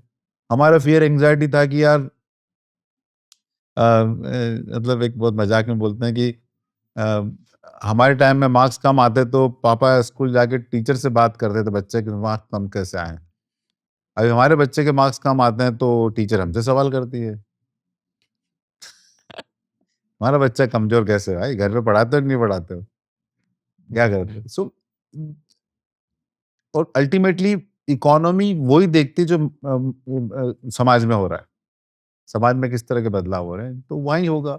अभी देखिए रिन्यूएबल एनर्जी, आपको ऑयल, अभी ऑयल 120 100 के आसपास हो गया। ऑयल 1970 में $3 से $35 चढ़ा था, 12 गुना बढ़ा था। एक ही 19 साल में? 10 साल में, 1970 टू 1980 में ओके। ऑयल 10 साल में 12 गुना बढ़ा था। हम्म। और उस टाइम इंडिया का इन्फ्लेशन डबल डिजिट था। इन 1975 when emergency was declared, India's inflation rate was 25%। Okay, अभी अभी ऑयल की बजाय रिन्यूएबल पे ज्यादा फोकस रहने वाला है। तो कंजम्पशन पैटर्न चेंज हो रहा है, इकोनॉमी की प्रायोरिटी चेंज हो रही है, और वो सारी की सारी चीजें ऐसी है कि वो आपको लार्ज कैप में कैप्चर ही नहीं हो पा रही। एरोस्पेस इंडस्ट्री लार्ज कैप में नहीं, रिन्यूएबल लार्ज कैप में नहीं है, सोलर लार्ज कैप में नहीं है, डिफेंस लार्ज कैप में नहीं है। ये सारा तो इंडियन इकोनॉमी का शेप एकदम अलग दिखेगा। मैं बोलता हूँ लार्ज कैप जैसे है कि फैमिली को कौन डोमिनेट करेगा आने वाले 10 सालों में, कौन चलाएगा आपके परिवार को? तो you look at Indian family, पापा है, अंकल है, ताऊ जी है, चाचा दादा है, वो लार्ज कैप है। फ्यूचर किसको बिलोंग करता है? Young generation. वो चलाएगा। तो इंडिया का एक्चुअली रियल स्टोरी निफ्टी 50 के बाहर है। वो यंग जनरेशन स्मॉल कैप है। स्मॉल कैप, नेक्स्ट निफ्टी 50, मतलब जेन जी सा मिलेनियल जो है वो है। ओके, हम लोग लार्ज कैप हैं। हमारा पीरियड हो गया। तो मेरे को लगता है बड़ा फ्यूचर इंडिया का डेफिनेटली बियॉन्ड निफ्टी 50 है। इसमें बैंक्स में क्या है बैंक्स में नंबर? बहुत अच्छा नंबर दिख रहा है। Banks are also very good position 282। Okay. Okay, banks अच्छा है। एक्चुअली गोल्ड में अनफॉर्चुनेटली वो शीट ले नहीं आ पाया। गोल्ड में whenever you see this number below 300 start accumulating. Okay. अभी गोल्ड का नंबर अभी भी 800 चल रहा है। What are these numbers for gold in like 5 year, 10 year? मैं I think आपको दिखा दूं। गोल्ड में नंबर हाईएस्ट 111 था जो मार्च 1 2026 को बना था। लोवेस्ट 134 रहा है। एवरेज 4110 रहा है। करेंट 801 चल रहा है। तो current compare to average is 96% premium. तो गोल्ड में हमको लगता नहीं बड़ा पैसा यहाँ से बनने का ज्यादा उम्मीद है। ऑटोज में 1020 था, बॉटम में 99 गया था, एवरेज 469, अभी 436। तो autos I think by and large price reasonably. Banks 874 peak में था, 34 बॉटम हुआ, 4119 एवरेज था। अभी 282 चल रहा है। तो अभी bank BFSI is not a bad segment to look at. FMCG IT peak ये था, बॉटम ये था। FMCG का बॉटम चल रहा है। IT is not far away from bottom, but on these two, jury is out. Pharma में it is 275, very reasonable, and Nifty में again 35% discount. But again, I'm saying better index to look at is Nifty 50, not Nifty. वहाँ number और भी attractive है। Nifty 50 and not. Next Nifty 50. So you're saying in Nifty next 50 is a better index Next than Nifty Nifty 50? is a better things to look at in current market. अच्छा, तो अगर आप किसी को recommend करोगे तो that person should invest in Nifty next 50 next 50। मैं and तो not Nifty निफ्टी 50. मैं बाय एंड लार्ज किसी को रिकमेंड भी नहीं करता हूँ कि आपको अच्छा। इंडेक्स में डालना तो आप मिड कैप में डालिए, हम्म। स्मॉल कैप में तो एक्टिव ही करना चाहिए, और निफ्टी नेक्स्ट 50 की तरफ ध्यान देना चाहिए आपको। बहुत सारे लोगों को एक और डाउट होता है, एसटीपी वर्सेस एसआईपी या STP versus one time investment. तो सबसे पहले तो सिंपल भाषा में समझा सकते हो सिस्टमैटिक ट्रांसफर प्लान का मतलब क्या होता है, how is it different from an SIP, and करना चाहिए या नहीं करना चाहिए? SIP वो होता है कि आपके पास पैसा नहीं है आपके पास, बट आपको मालूम है आपका कैश फ्लो आ रहा है। जैसे आप सैलरी एम्प्लॉयड हो, तो जो कैश फ्लो आ रहा है, जैसे आपकी EMI होती है वो लाइबिलिटी क्रिएट कर को रिड्यूस करती है, SIP आपके एसेट क्रिएट करता है। तो हर महीने आप पैसा कुछ डाल देते हो। लेकिन आपके पास लमसम पैसा है, उसको कैसे इन्वेस्ट करें? तो एक ऑप्शन है कि आप बाजार में सीधा डाल दो। दूसरा है कि आप एक साथ मत डालो, उस पैसे को लिक्विड पे या डेट फंड में या इक्विटी आर्बिट्राज में डाल के ओवर नेक्स्ट 3, 6, 12 मंथ आप उसको इक्विटी में इन्वेस्ट करो। तो ये STP होती है, सिस्टमेटिक ट्रांसफर प्लान। एक साथ डालने की बजाय आप इसको अलग अलग ट्रांचेज में इन्वेस्ट करो। तो मैंने कुछ स्टडी की कि कब ऐसा STP कब करना चाहिए, लमसम कब करना चाहिए। तो अगेन, अगर मेरा नंबर 300 के नीचे है तो आपको वन टाइम इन्वेस्टमेंट करना चाहिए। नंबर अगर 600 के ऊपर है तो आपको 12-24 महीने की STP करनी चाहिए। लेकिन अगर आप प्योर डेटा देखो, खाली कोई भी मार्केट ले लो, तो मैंने मंथली डेटा एनालाइज किया 1986 से, और ये डेटा है सेंसेक्स पे लिए हुए डेटा है, ठीक है। तो आप देखेंगे कि 3 महीने की अगर आपने STP की तो 46% of the time STP did better than one time, but 54% of time one time did better. अगर आपने 6 मंथ की STP की तो 45% time STP did better, 6 month की STP, and 55% time one time did better. If we did 12 month STP, तो 42 time STP did better and 58% time one time did better. और अगर आप 24 month की तो only 29% STP did better, but 71% time one time did better. तो आप ये एक नॉर्मल आदमी इससे डिड्यूस कर सकता है कि one time is better, but it is not like that. Because यहाँ जो नुकसान होता है ना, STP में ड्रॉ डाउन कम होते हैं। वर्स्ट केस में 35% हुआ है। ये आपने कैलकुलेट कैसे किया है वैसे, कौन सी फंड की एसटीपी ली है? और BSE सेंसेक्स। अच्छा, सेंसेक्स लिया मैंने हर महीने। हम्म। हर महीने और कब से लिया है, कौन से ईयर से? 1986। ओके 1986 से 2026 मार्च तक के डेटा लिए मैंने, ओके ठीक है? तो अगर मैं 3 महीने की एसटीपी करता हूँ हुँ। 86 से 2026 में, तो आप बोल रहे हो 46% of the time STP is better than one time, मतलब 46% एसटीपी बेटर होगा, 54% वन टाइम। और ये वन टाइम कैसे कैलकुलेट हुआ है? 1 अप्रैल 86 को आपके पास पैसा है, हम्म आपने वन टाइम डाल दिया हम्म या 3 महीने की एसटीपी की। हम्म तो 1 अप्रैल 96 को लिया, फिर सेकंड 1 मई 96 को, 1 जून, ऐसे रोलिंग रिटर्न लिए, मंथली रोलिंग रिटर्न लिए, अच्छा ओके ओके?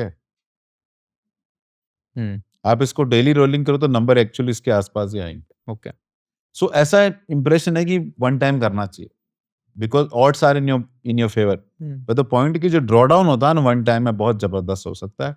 तो कब वन टाइम करना चाहिए, कब 6 महीने, 1 साल करना चाहिए, इट ऑल डिपेंड ऑन कि आपके वैल्यूएशन क्या लग रहे हैं उस टाइम। तो अभी क्या करना चाहिए? अभी मेरे हिसाब से 6 से 12 महीने की एसटीपी करनी चाहिए बाजार में, ओके क्यों? क्योंकि ये जो सप्लाई डिसरप्शन है, जो स्टेट ऑफ होर्मुज़ की वजह से हुआ, इनको सबको खुलने में 6 महीने करीब-करीब लगेंगे और आपको क्रॉस करंट ऑफ इन्फॉर्मेशन आएगी। एक दिन पॉज़िटिव, एक दिन नेगेटिव न्यूज़ आएगी आपको। और जब मार्केट ऐसा वोलेटाइल रहता है, तो हम मंथली एसटीपी भी नहीं बोलते हैं। हम बोलते हैं कम फ्रीक्वेंसी पे करो, वीकली कर लो, डेली है तो डेली भी कर लो।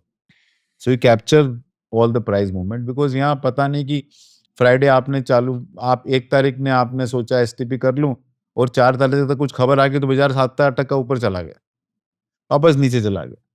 तो that gives you much better opportunity in my opinion. तो ये क्रॉस करंट और ये सिचुएशन, अगर ये स्टेट ऑफ होर्मुज़ पूरा सॉर्ट आउट भी हो गया, बट जिस तरह के चैलेंजेस इकोनॉमी के अंदर हुए हैं ना अक्रॉस द ग्लोब, वो पूरा रीसेट होगा। एक दिन में रीसेट नहीं होगा, इट विल टेक टाइम। और यही कारण देखो कि आप बोलते हो, जैसे अब थ्योरी है बाजार में ना, FMCGs, low volatility, high quality IT, वो सब चेंज हो गया। अब देखो गोल्ड, ये वार के बाद तो टूट ही गया 18%। क्यों? Gold is a hedge against geopolitical risk ना। फिर क्या हो गया? तो ये सारे मैन मेड कंस्ट्रक्ट है। अब गोल्ड क्यों टूटा? बहुत इंटरेस्टिंग है। वो ऐसा हुआ कि एक तो जीसीसी के अंदर काफी, दुबई में काफी गोल्ड है, वो मूवमेंट ही नहीं हो पा रहा था बीच बीच में। तो काफी कंट्रीज है जिनके चैलेंजेस आ रहे हैं, तो the central bank are selling gold, काफी सेंट्रल बैंक गोल्ड सेल कर रहे हैं, तो वो एक बहुत बड़ा चैलेंज है। और अगर 1.5 लाख रुपया प्राइस हो गया गोल्ड का, तो शादी कर रहे हैं वो लोग, फिर 22 कैरेट का नहीं ले रहे हैं, वो 18 का जा रहे हैं, 16 का जा रहे हैं। क्या कर रहे हैं? आपने शादी में अमाउंट तो फिक्स कर लिया, मेरा ये थोड़ी बोला कि मैंने 500 ग्राम गोल्ड देना है। आप बोले मेरा 50 लाख का बजट है, 20 लाख का बजट है, तो क्वांटिटी आपकी कम हो जाती है उसमें। तो consumption, but mainly central bank buying काफी कम हो गई। और कुछ सेंट्रल बैंक ने 2019 से 2025 के बीच में सेंट्रल गवर्नमेंट यूज 2024 के बीच में central banks used to buy 25 tons of gold every month, that has come down to 5। ये बात, तो ऐसे इतना सेल क्यों कर रहे हैं सेंट्रल बैंक्स गोल्ड? पैसा चाहिए भाई। तो पहले बाय क्यों किया था इतना ज्यादा? बाय इसलिए किया था कि यूक्रेन रशिया क्राइसिस के बाद जब यूएस ने रशिया का पैसा रोक दिया, उस टाइम 2019 में जो टोटल सेंट्रल गवर्नमेंट का रिजर्व था, उसमें gold was 13%, US dollar was 25-26%। That number is for gold from 13% has become 25-26%। No तो दैट्स अ उसके लॉट। ऊपर थोड़ी बढ़ाएंगे कोई। हम्म और अभी सेंट्रल रिजर्व के पास, सेंट्रल बैंक, काफी सेंट्रल बैंक के पास रिजर्व ही नहीं है, क्योंकि करेंसी को डिफेंड कर रहे हैं, ऑयल प्राइसेस बढ़ गया है, एक्सपोर्ट पे चैलेंजेस है। तो अभी आप बोल रहे हो जैसे 6 to 12 मंथ्स की एसटीपी करो in this market, so we are in May 2026 right now, तो 6 to 12 मंथ्स की एसटीपी करो, तो इसका कैसे फ्रेमवर्क होगा? तो मुझे क्या करना है कि एक अमाउंट स्पेसिफिकली पार्क करनी है कोई लिक्विड फंड में, एंड देन अगले 12 महीने के लिए वो फंड से ट्रांसफर होते सपोज आपके जाएगा। पास 12 लाख रुपया है, हम्म अब 12 लाख रुपया आप एक फंड में या दो, जो भी आपका एडवाइजर आपको बोले उसमें डाल दो, और फिक्स अमाउंट अगले 6 से 12 महीने में हम्म इक्विटी फंड में ट्रांसफर करो। जैसे आप अज्यूम करो कि 12 लाख रुपया सपोज एक ही फंड में आप डाल रहे हो, तो 12 लाख रुपया आपने किसी लिक्विड फंड में डाल दिया, 1-1 लाख रुपया हर महीने हम्म आप उस फंड के, फोकस फंड, जो भी आपको, मतलब सॉरी, कोई भी फंड आपको जो ठीक लगता है उसमें डाल दो। Okay got it. किसी को अगर 10 करोड़ का पोर्टफोलियो बनाना है तो हम्म। कैसे बना सकते हैं थ्रू मंथली एसआईपी? तो देखिए, ये मैं आपको डेटा दिखाता हूँ। ये है नंबर आप किस तरह क्रिएट कर सकते हो। और ये अलग अलग प्रोडक्ट मैंने लिया है। बैंक एफडी लिया है, उसमें मैंने रिटर्न अज्यूम किया X I R 6%। Debt fund लिया, उसमें एक्स आई आर 7% अज्यूम किया है। इक्विटी सेविंग फंड्स लिए हैं जिसके अंदर 12-15% इक्विटी होता है, 20% इक्विटी होता है, उसमें एक्स आई आर 8% लिया है। Multi asset fund, balance advantage fund, उसमें मैंने एक्स आई आर 10% लिया है। लार्ज कैप फंड, उसमें मैंने 12% लिया है। फ्लेक्सी और मल्टी में 13% लिया, मिड में 14% लिया, स्मॉल कैप में 15% मैंने एक्सआईआर रिज्यूम किया। ओके, ये मल्टी एसेट बैलेंस एडवांटेज और फ्लेक्सी मल्टी कैप क्या होते हैं एग्जैक्टली? फ्लेक्सी में होता है कि फंड मैनेजर के पास फ्लेक्सिबिलिटी होती है कितना मिड कैप में डाले, कितना लार्ज कैप में डाले, कितना स्मॉल कैप में डाले। कंप्लीट फ्लेक्सिबिलिटी फंड मैनेजर के पास होती है। मल्टी कैप में minimum 25% small cap, minimum 25% mid cap, minimum 25% large cap रखना ही उसको। बाकी 25% दे कैन डिसाइड कि कौन से कैटेगरी में जाना उनको। ओके, मिड कैप तो mid cap 150 stocks, small cap 250, 1+500 के बीच में जो भी आते हैं वो स्टॉक्स आ जाते हैं। मल्टी एसेट फंड और बैलेंस एडवांटेज फंड में फर्क क्या है कि बैलेंस एडवांटेज फंड में दो ही कैटेगरी होती है, डेट और इक्विटी। मल्टी एसेट में कम से कम 3 कैटेगरी होती है। डेट इक्विटी तो होता ही, उसके अलावा प्रीशियस मेटल भी होता है, कोई फंड कमोडिटीज भी लेते हैं, अभी रीट्स भी लेने लग गए। तो ये मैंने ये एक सारा रिज्यूम किए। सपोज आपके पास 5 साल का पीरियड बाकी है, 10 करोड़ का कॉर्पस है, तो आपको इतने लाख रुपए की सिप करनी है। सपोज आपके पास 10 साल का पीरियड बाकी है, तो आपको इतने लाख रुपए की सिप करनी है। सपोज आपके पास 15 साल बाकी है, तो इतने लाख रुपए की आपको सिप करनी है। 20 साल बाकी है, 30 साल बाकी है, तो इतने लाख रुपए। जैसे आपको 30 साल बाकी है, तो स्मॉल कैप में 19,000 पे आपका ओह वाओ! पैसा बन तो जाए। क्या बोल रहे हो आप कि but till but but it has to be read in line with this. FD volatility zero, आपका लाइन चलता रहेगा एकदम। Debt fund negligible volatility, equity saving fund minimal volatility, मैफ बैप moderate, large cap average, flexi mid cap high, mid cap very high, and this is very very high. तो कोई भी आप चीज पकड़ो ना, तो रिटर्न देखने से पहले volatility risk, do you have ability to withstand, को बोलते हैं Apple was multibagger, but Apple IPO price के नीचे 17 साल तक रही थी। अब आप में इतना पेशेंस है तभी आपको गुण मिलेंगे ना उसके। तो ये इसको काफी लोग खाली यहां तक खुश हो जाते हैं, भाई ये भी देखो साथ में। करेक्ट। तो जस्ट टू सिंप्लीफाई दिस, मेरी ऑडियंस जैसे यंग काफ़ी है, लेट्स से 25 साल का कोई एक ये वीडियो देख रहा है, तो आप बोल रहे हो कि अगर कोई एक 25 साल का है, अगर उसने आज 19,000 रुपए पर मंथ की एसआईपी की स्मॉल कैप फंड्स में, तो अगले 30 साल में उसका corpus assuming 15% XIRR will become 10 crore rupees. 10 crore, and यही सेम अगर उसने बैंक एफडी में किया तो 1 अज्यूमिंग लाख 6% एक्सआईआरआर, तो 1.05 लाख पर मंथ इन्वेस्ट किया, तो 30 साल के बाद ये 10 करोड़ का कॉर्पस बन जाएगा। अच्छा, इसमें कुशल दो बात है। लोग ये बोलते हैं कि भाई 15% रिटर्न गारंटी क्या है, बनेगा कि नहीं बनेगा, पास्ट में तो बना, आगे नहीं बनेगा। रीजनेबल क्वेश्चन है। तो हमको समझना चाहिए रिटर्न आता कहां से, उससे सारी आपको गणित की समझ में आ जाएगी। इक्विटी मार्केट में रिटर्न आता है जीडीपी प्लस इन्फ्लेशन। तो अगर इन्फ्लेशन का नंबर नीचे गया तो आपका इक्विटी मार्केट का रिटर्न भी नीचे जाएगा। बाय एंड लार्ज इंडिया में 30 साल से 35-40 साल से ही होता है। तो अगर इन्फ्लेशन नीचे गया तो डेट का रिटर्न भी नीचे आएगा, तो आपका ये नंबर भी कम हो जाएगा और कॉरस्पॉन्डिंगली सारे नंबर चेंज होंगे और कॉरस्पॉन्डिंगली आपकी एक्सपेक्टेशन भी चेंज हो जाएगी, उसका भी ध्यान रखना। लेकिन अभी बहुत ट्रिकी सिचुएशन कुशल हो गया है अपने यहां कि जो इन्फ्लेशन का नंबर गवर्नमेंट देती है ना, आपको अपनी पर्सनल लाइफ के लिए अलग नंबर लेने पड़ते हैं। क्योंकि पहले क्या होता था, जो इन्फ्लेशन नंबर होता था कि अर्बन, जैसा हम लोग अर्बन कंज्यूमर हैं, food basket used to be 40%, 45%.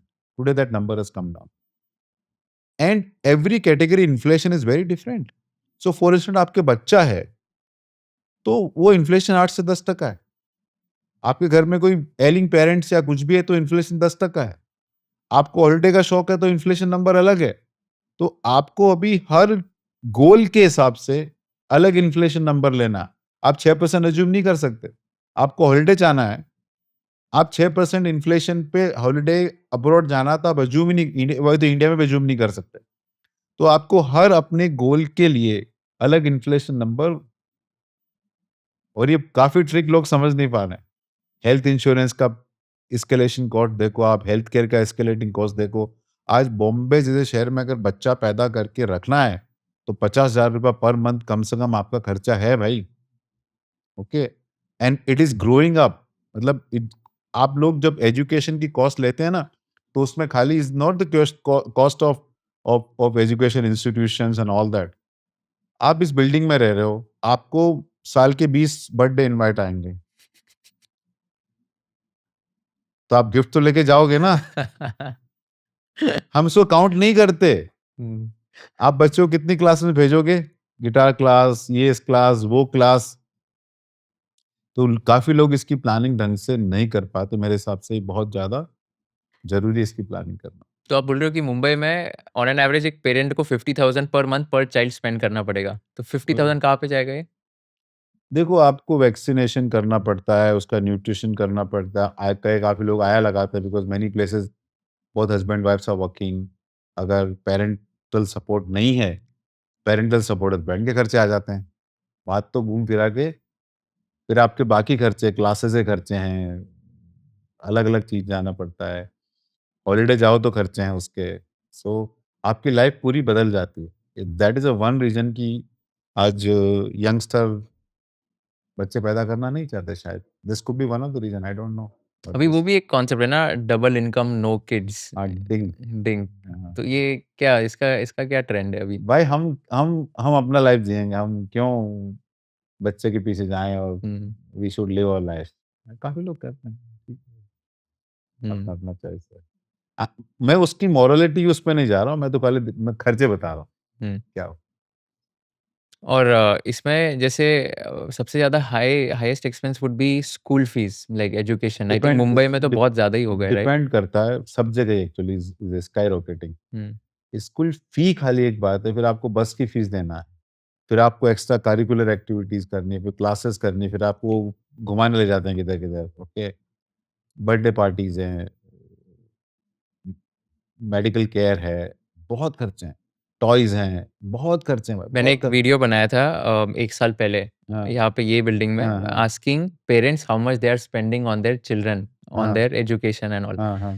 तो ऐसे-ऐसे नंबर्स मिले थे, मैं शॉक हो गया था। Like school fees are 12 lakh rupees per annum, मतलब 1 लाख पर मंथ तो वो स्कूल में ही इंटरनेशनल चले स्कूल में जाएगी। तो ये कहानी है। हाँ, इंटरनेशनल स्कूल्स में वो। उसके अलावा ये तो हो गया school fees, but another 60-70,000 rupees per month on all the extra curricular activities, guitar class, swimming class, music ये क्लास, तो मैं सब। आपको बोल रहा हूँ, ये थोड़ा थोड़ा एचएनआई बात बात हो गया, थोड़ा अपर मिडिल क्लास की बात हो गया। मैं नॉर्मल मिडिल क्लास का बोल रहा हूँ, 50,000 रुपए लग जाता है। हुँ, आप एकदम सिंपल ये रहो। या तो टुडे आपको इतना आसान नहीं रहा। आप शादी करना चाहते हो भैया, प्री वेडिंग शूट कितना खर्चा होता है? कितना? आप देख लो कपड़ों का कितना खर्चा होता है, प्री वेडिंग शूट का कितना खर्चा होता है। कितना होता है? अरे पूछिए मत, वो तो कैमरे कितने आने लग गए आजकल, सिर्फ फोटोग्राफी। कितना 2-3 लाख होता होगा? हाँ, डिपेंड करता है क्या डेस्टिनेशन आप चूज़ करते अच्छा, उससे भी हो। ज़्यादा? आप 10-10 लाख, 25-25 लाख लोग, कोई किसी क्या को दुबई में जाया 25 करना है, लाख रुपीज़? किसी को, हाँ, करते हैं लोग, किसी को यूरोप में जाया करना है, माय गॉड! तो आप पूरा क्रू को साथ में ले जाते हो। तो इट डिपेंड कि आपको करना क्या है, hmm, okay? So it can be Maldives में किसी को शूट करना है, मॉरिशस में किसी को करना है, किसी को न्यूज़ीलैंड में करना है। अपनी-अपनी इच्छा है। मैं हम पहली बार वहाँ मिले थे, इसलिए चलो वहाँ करेंगे काइंड ऑफ थिंग। आप आपके चाइल्ड के वेडिंग के लिए कितना स्पेंड करोगे? Good question. Actually is a very interesting question. So हम ये डिबेट करते हैं घर पे। So how do we take it?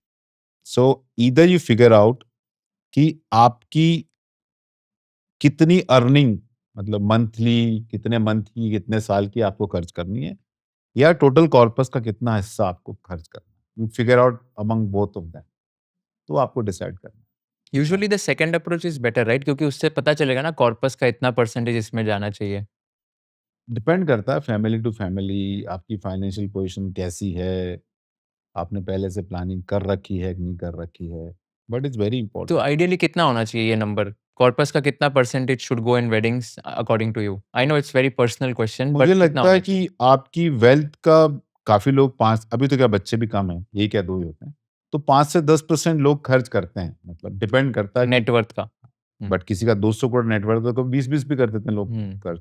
Depend करता है आप कितना खर्च करना चाहते हैं। कुछ लोग तो कर्जा ले लेते हैं, वो भी अलग कहानी है। But so it's all depends, so either people take, so in this discussion, it is very important to have somebody helping you. So tell me one thing, how much money should someone spend on their wedding as compared to their annual income? तो annual income का कितना times? देखो माँ-बाप दे रहे हैं तो कोई तकलीफ नहीं है।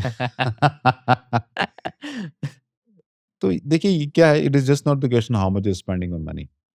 इट इज़ वेरी इंपॉर्टेंट कि अगर young couple getting married, they need to figure out financial compatibility test for themselves. Hmm, how does money matter for you?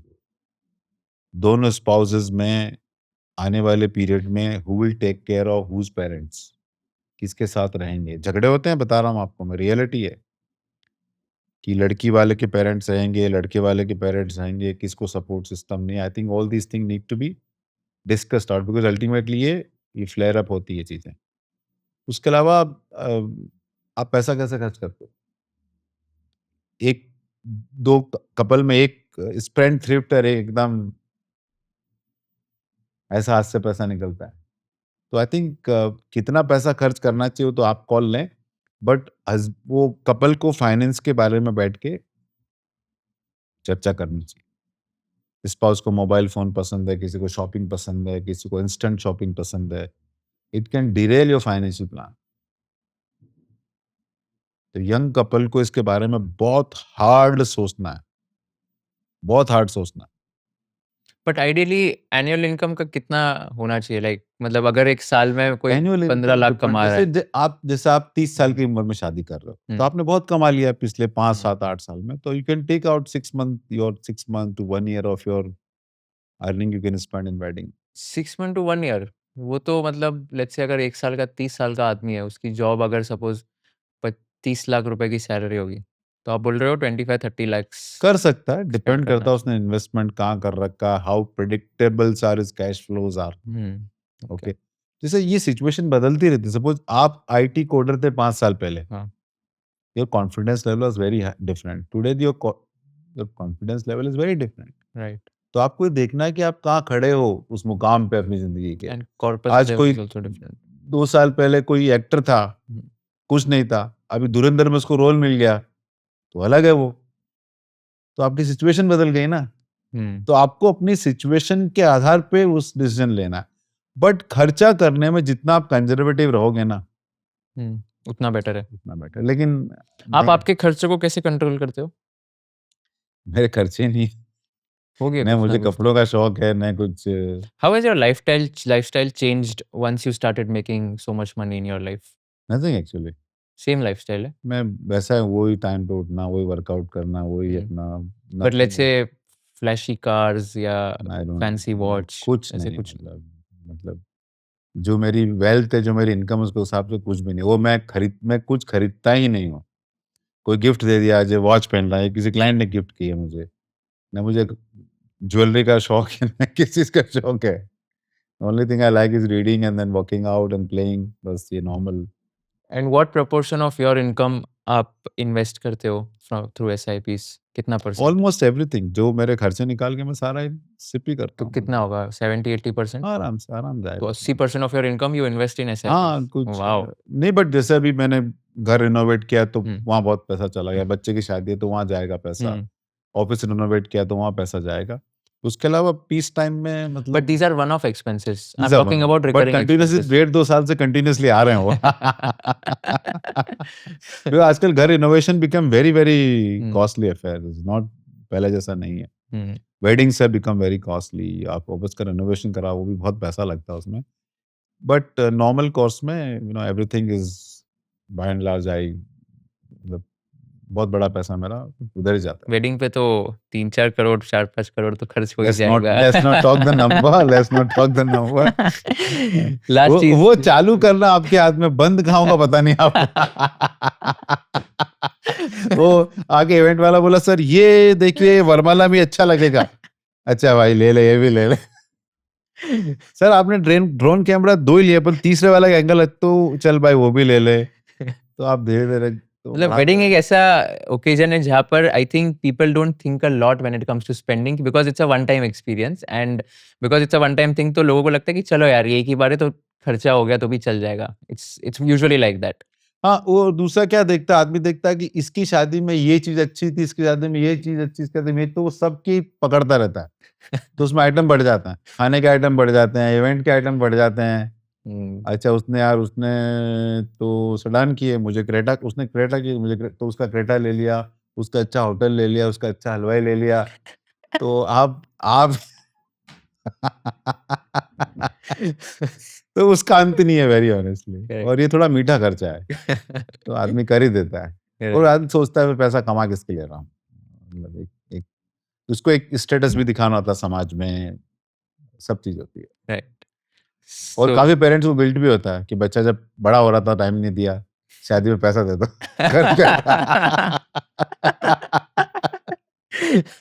तो एटलीस्ट कंप्लेन नहीं करेगा। नहीं, कंप्लेन तो वो अलग बच्चा कहानी complain है। नहीं करेगा। हाँ।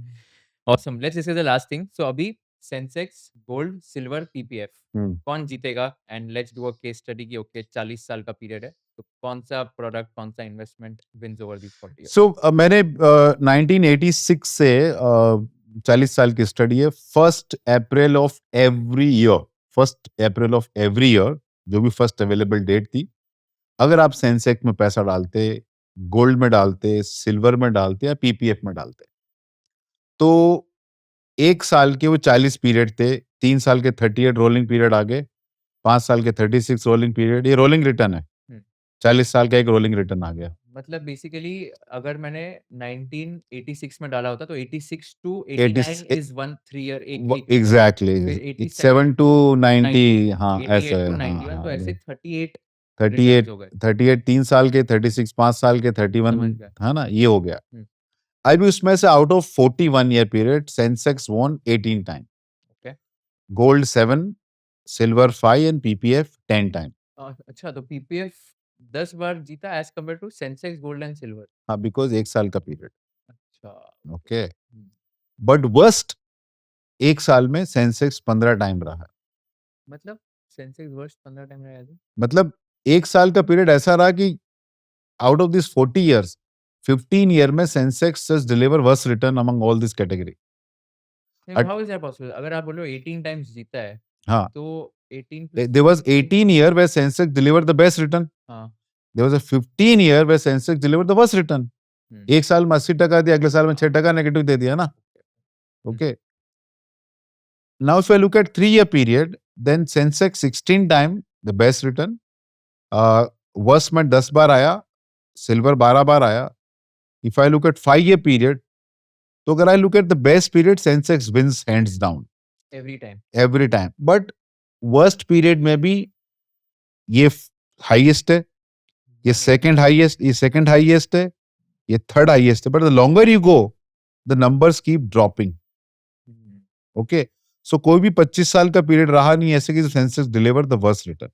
No, but when we are saying Sensex worst, we are comparing it with gold, silver and PPF only, right? Yes. And अगर आप बोल रहे हो 15 टाइम Sensex ने worst return दिया है, this is in comparison to gold, silver, PPF and all. PPF, yes. तो last basically 15 time ऐसा हुआ है कि सेंसेक्स ने सबसे कम रिटर्न दिया है in all these 4 categories. Yes, That is you the got correct it interpretation. Absolutely right, you got समझ एब्सोल्युटली राइट। समझ ओके, गया। तो स्टोरी लॉन्ग टर्म की है। तो इसमें देखा गया तो लॉन्ग टर्म में silver has given the worst returns only. Is most 8 volatile asset 8 category, 8-9 is 5। Most volatile asset category. Hmm, okay, okay. और I always believe silver is the most volatile asset category, So you wouldn't recommend investing in silver, provided you get your time and entry and exit right. but that is true for every asset class. But इसमें तो बहुत, इसमें देखिए क्या होता है कि आपने बहुत अच्छा सवाल किया। जैसे आपने इक्विटी लिया, सेंसेक्स मैंने 6000 पे लिया, so निफ्टी 6000 पे ले लिया मैंने, ठीक है, और कुछ नहीं हो रहा है, और उस टाइम पी मल्टीपल 30 है सपोज करो, तो आपका ईपीएस 50 वट जो नंबर आता हो गया। अब nothing is happening but EPS is growing at 12%, 13%, तो अट्रैक्टिव होता जाएगा ना बाजार आपके लिए। इसमें अर्निंग है ना, तो earning makes Sensex more attractive. Silver में कुछ नहीं है, गोल्ड में कुछ नहीं है, डेट में है कि डेट में आपका कूपन आ रहा है।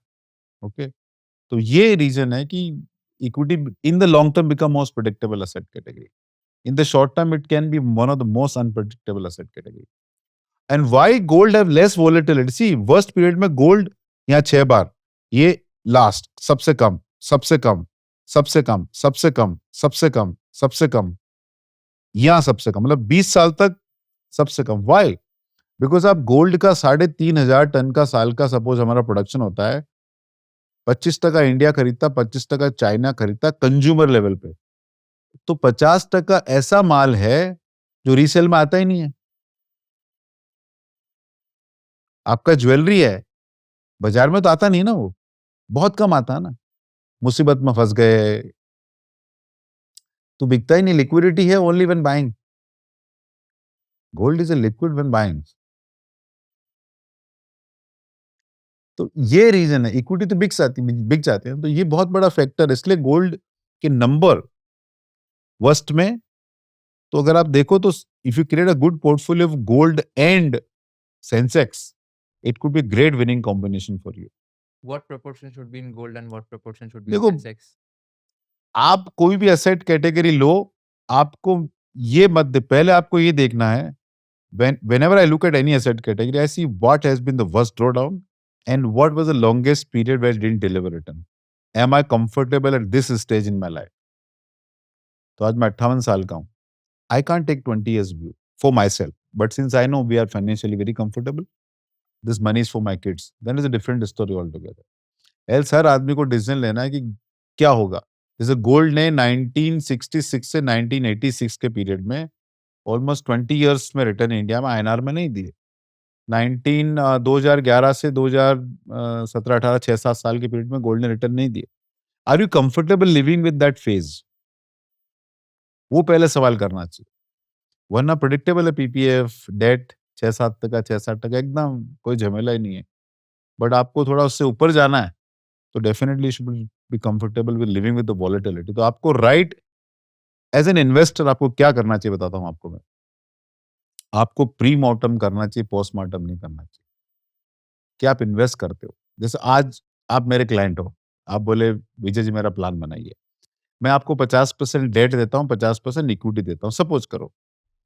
अब डेट तो 6% रिटर्न देगा, equity can go down 20%, can go up 20% as well. अब दोनों सिचुएशन हम एग्जामिन करते हैं। 1 साल बाद सपोज इक्विटी गोस 20% अप और यहाँ 6% है, तो आप क्या बोलोगे मंत्री जी यार ये क्या 6% ही है, यहाँ तो 20%। उल्टा हो गया तो आप बोले यार मंत्री जी ये तो 6% भी बीट नहीं कर पा रहा।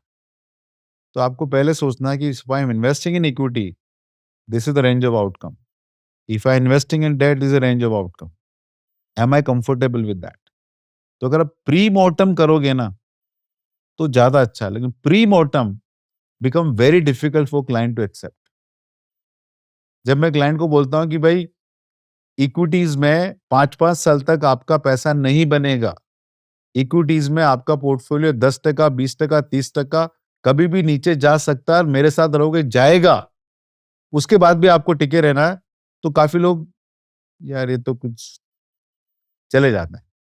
But we are very comfortable losing those people. मतलब हमारा काम रिस्क पहले बताना भाई। अगर रिस्क के थ्रू आदमी निकल गया तो उसका रिटर्न बनना तय है। बट मैं खाली उसको हाथ पे चांद दिखा दूं जो नहीं 15% सीएजीआर, 10 रुपए का 2,000 रुपया हो गया, he feel very comfortable. 19% CAGR, HDFC flexi cap का मैं चार्ट कैसे दिखाता था इन्वेस्टर को, 10 रुपीज का NAV, 2,000 rupees, 19% x IRR, brilliant product. बोला कैसा लग रहा है सर? बोला अच्छा। बोला मंत्री जी 19 नहीं आएगा तो 18 आएगा, 16 आएगा, 12 आएगा। बोला ठीक है। फिर मैं दिखाता था उनको चार्ट। 1 साल का वर्स रिटर्न 58% नेगेटिव, 3 साल का वर्स रिटर्न 33% नेगेटिव, 5 साल का worst return 5% negative. Every year the funds NAV fall by 10%, every 2 year 20%, every 4 year 30-40%, every 7-8 years 40-50%। आपको पैसा इस जर्नी के थ्रू ही बनेगा और कोई उपाय नहीं है। तो काफ़ी इन्वेस्टर फिर भाग जाते हैं। जब उनको आईना दिखाया तो सच्चाई दिखाते हो ना, तो फिर लोग कि ये क्या है? बट ये सही चीज़ है, this is the only way you will make money in the market. तो जैसे ये मैं आपको ये अपन दिखाए नहीं, ये बहुत इंटरेस्टिंग दिखना था। ये देखिए, एचडीएफसी फ्लेक्सी कैप का एनएवी का नंबर है। ये डेटा 2024 के एंड के तो डेटेड है, उसके बाद थोड़ा चेंज हो गया, but it will give you very good picture. हम क्यों बोलते हैं एसआईपी लॉन्ग टर्म के लिए और क्यों people don't understand the power of compounding. अगर 10,000 रुपए की एसआईपी की आपने 3 साल तक, तो 3,60,000 रुपया लग गया आपका, 5 साल में 6 लाख, 10 साल में 12 लाख, 15 साल में 18 लाख, 20 साल में 24 लाख, 30 साल में 25 लाख और 20 साल में 25 साल में 30 लाख और 30 साल में 36 लाख। ये आपका इन्वेस्टमेंट है। ये पोर्टफोलियो का वैल्यू है आपका। Okay. Now in this 5.18, 3.6 is your own cost. तो 5.18 का cost is 69%, gain is just 31%। 6 lakh का 12 लाख है, 1166 है, cost is 51%, gain is 49%. But as you keep going, the gain become bigger and bigger and bigger and bigger. But ये कहानी पूरी नहीं है, आप इसको ढंग से देखो अभी। 3,622 to 6 लाख, 2.4 लाख आपने इन्वेस्टमेंट बढ़ा है, लेकिन पोर्टफोलियो 7 लाख बढ़ा है। 6 से 12, 6 लाख आपका इन्वेस्टमेंट बढ़ा है, लेकिन पोर्टफोलियो वैल्यू 22 लाख बढ़ा है। 12 से 18, 6 लाख बढ़ा है, बट पोर्टफोलियो 30 लाख, 40 लाख के आसपास बढ़ा है। यहाँ 6 लाख बढ़ा लेकिन पोर्टफोलियो 90 लाख बढ़ा है। यहाँ 6 लाख बढ़ा लेकिन पोर्टफोलियो 4.5 करोड़ बढ़ा है और यहाँ 6 लाख बढ़ा लेकिन पोर्टफोलियो वैल्यू 14-15 करोड़ रुपए बढ़ा है। ये लोग मिस आउट कर जाते हैं। ये बहुत बड़ा फैक्टर है। और आप बोल रहे हो 30 साल इन्वेस्ट किया तो 98% of your portfolio will be profits and only 2% will 2% be is cost.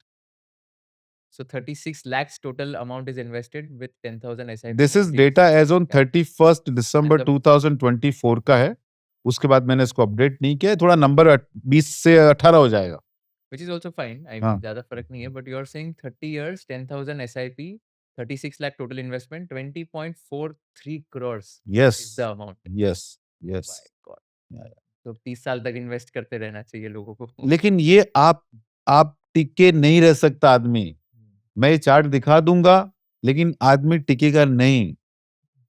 उसको मॉर्निंग वॉक पे कोई दोस्त मिलेगा ही मिलेगा। तो क्या एक बहुत मतलब कुशल ऐसा हमारा हमारे दुश्मन कौन है? हमारे दुश्मन है मेरे क्लाइंट के दोस्त। जैसे आप एक मॉर्निंग वॉक पे एक एफडी वाला रहता है, एक एफ एंड ओ वाला रहता है, एक डायरेक्ट स्टॉक्स वाला रहता है, एक म्यूचुअल फंड वाला, एक रियल एस्टेट वाला। आजकल रियल एस्टेट वाला तो रहता ही नहीं है खैर, रहता तो बात नहीं करता है। समय-समय की बात है। तो जिस दिन मार्केट ऊपर है, डायरेक्ट स्टॉक वाला, एफ एंड ओ वाला, यार तुम क्या म्यूचुअल फंड 12% कोई मजा नहीं। और जिस दिन मार्केट टूटा, एफ एंड ओ वाला तो बोलता भी नहीं, शायद आता भी नहीं है वॉक पे।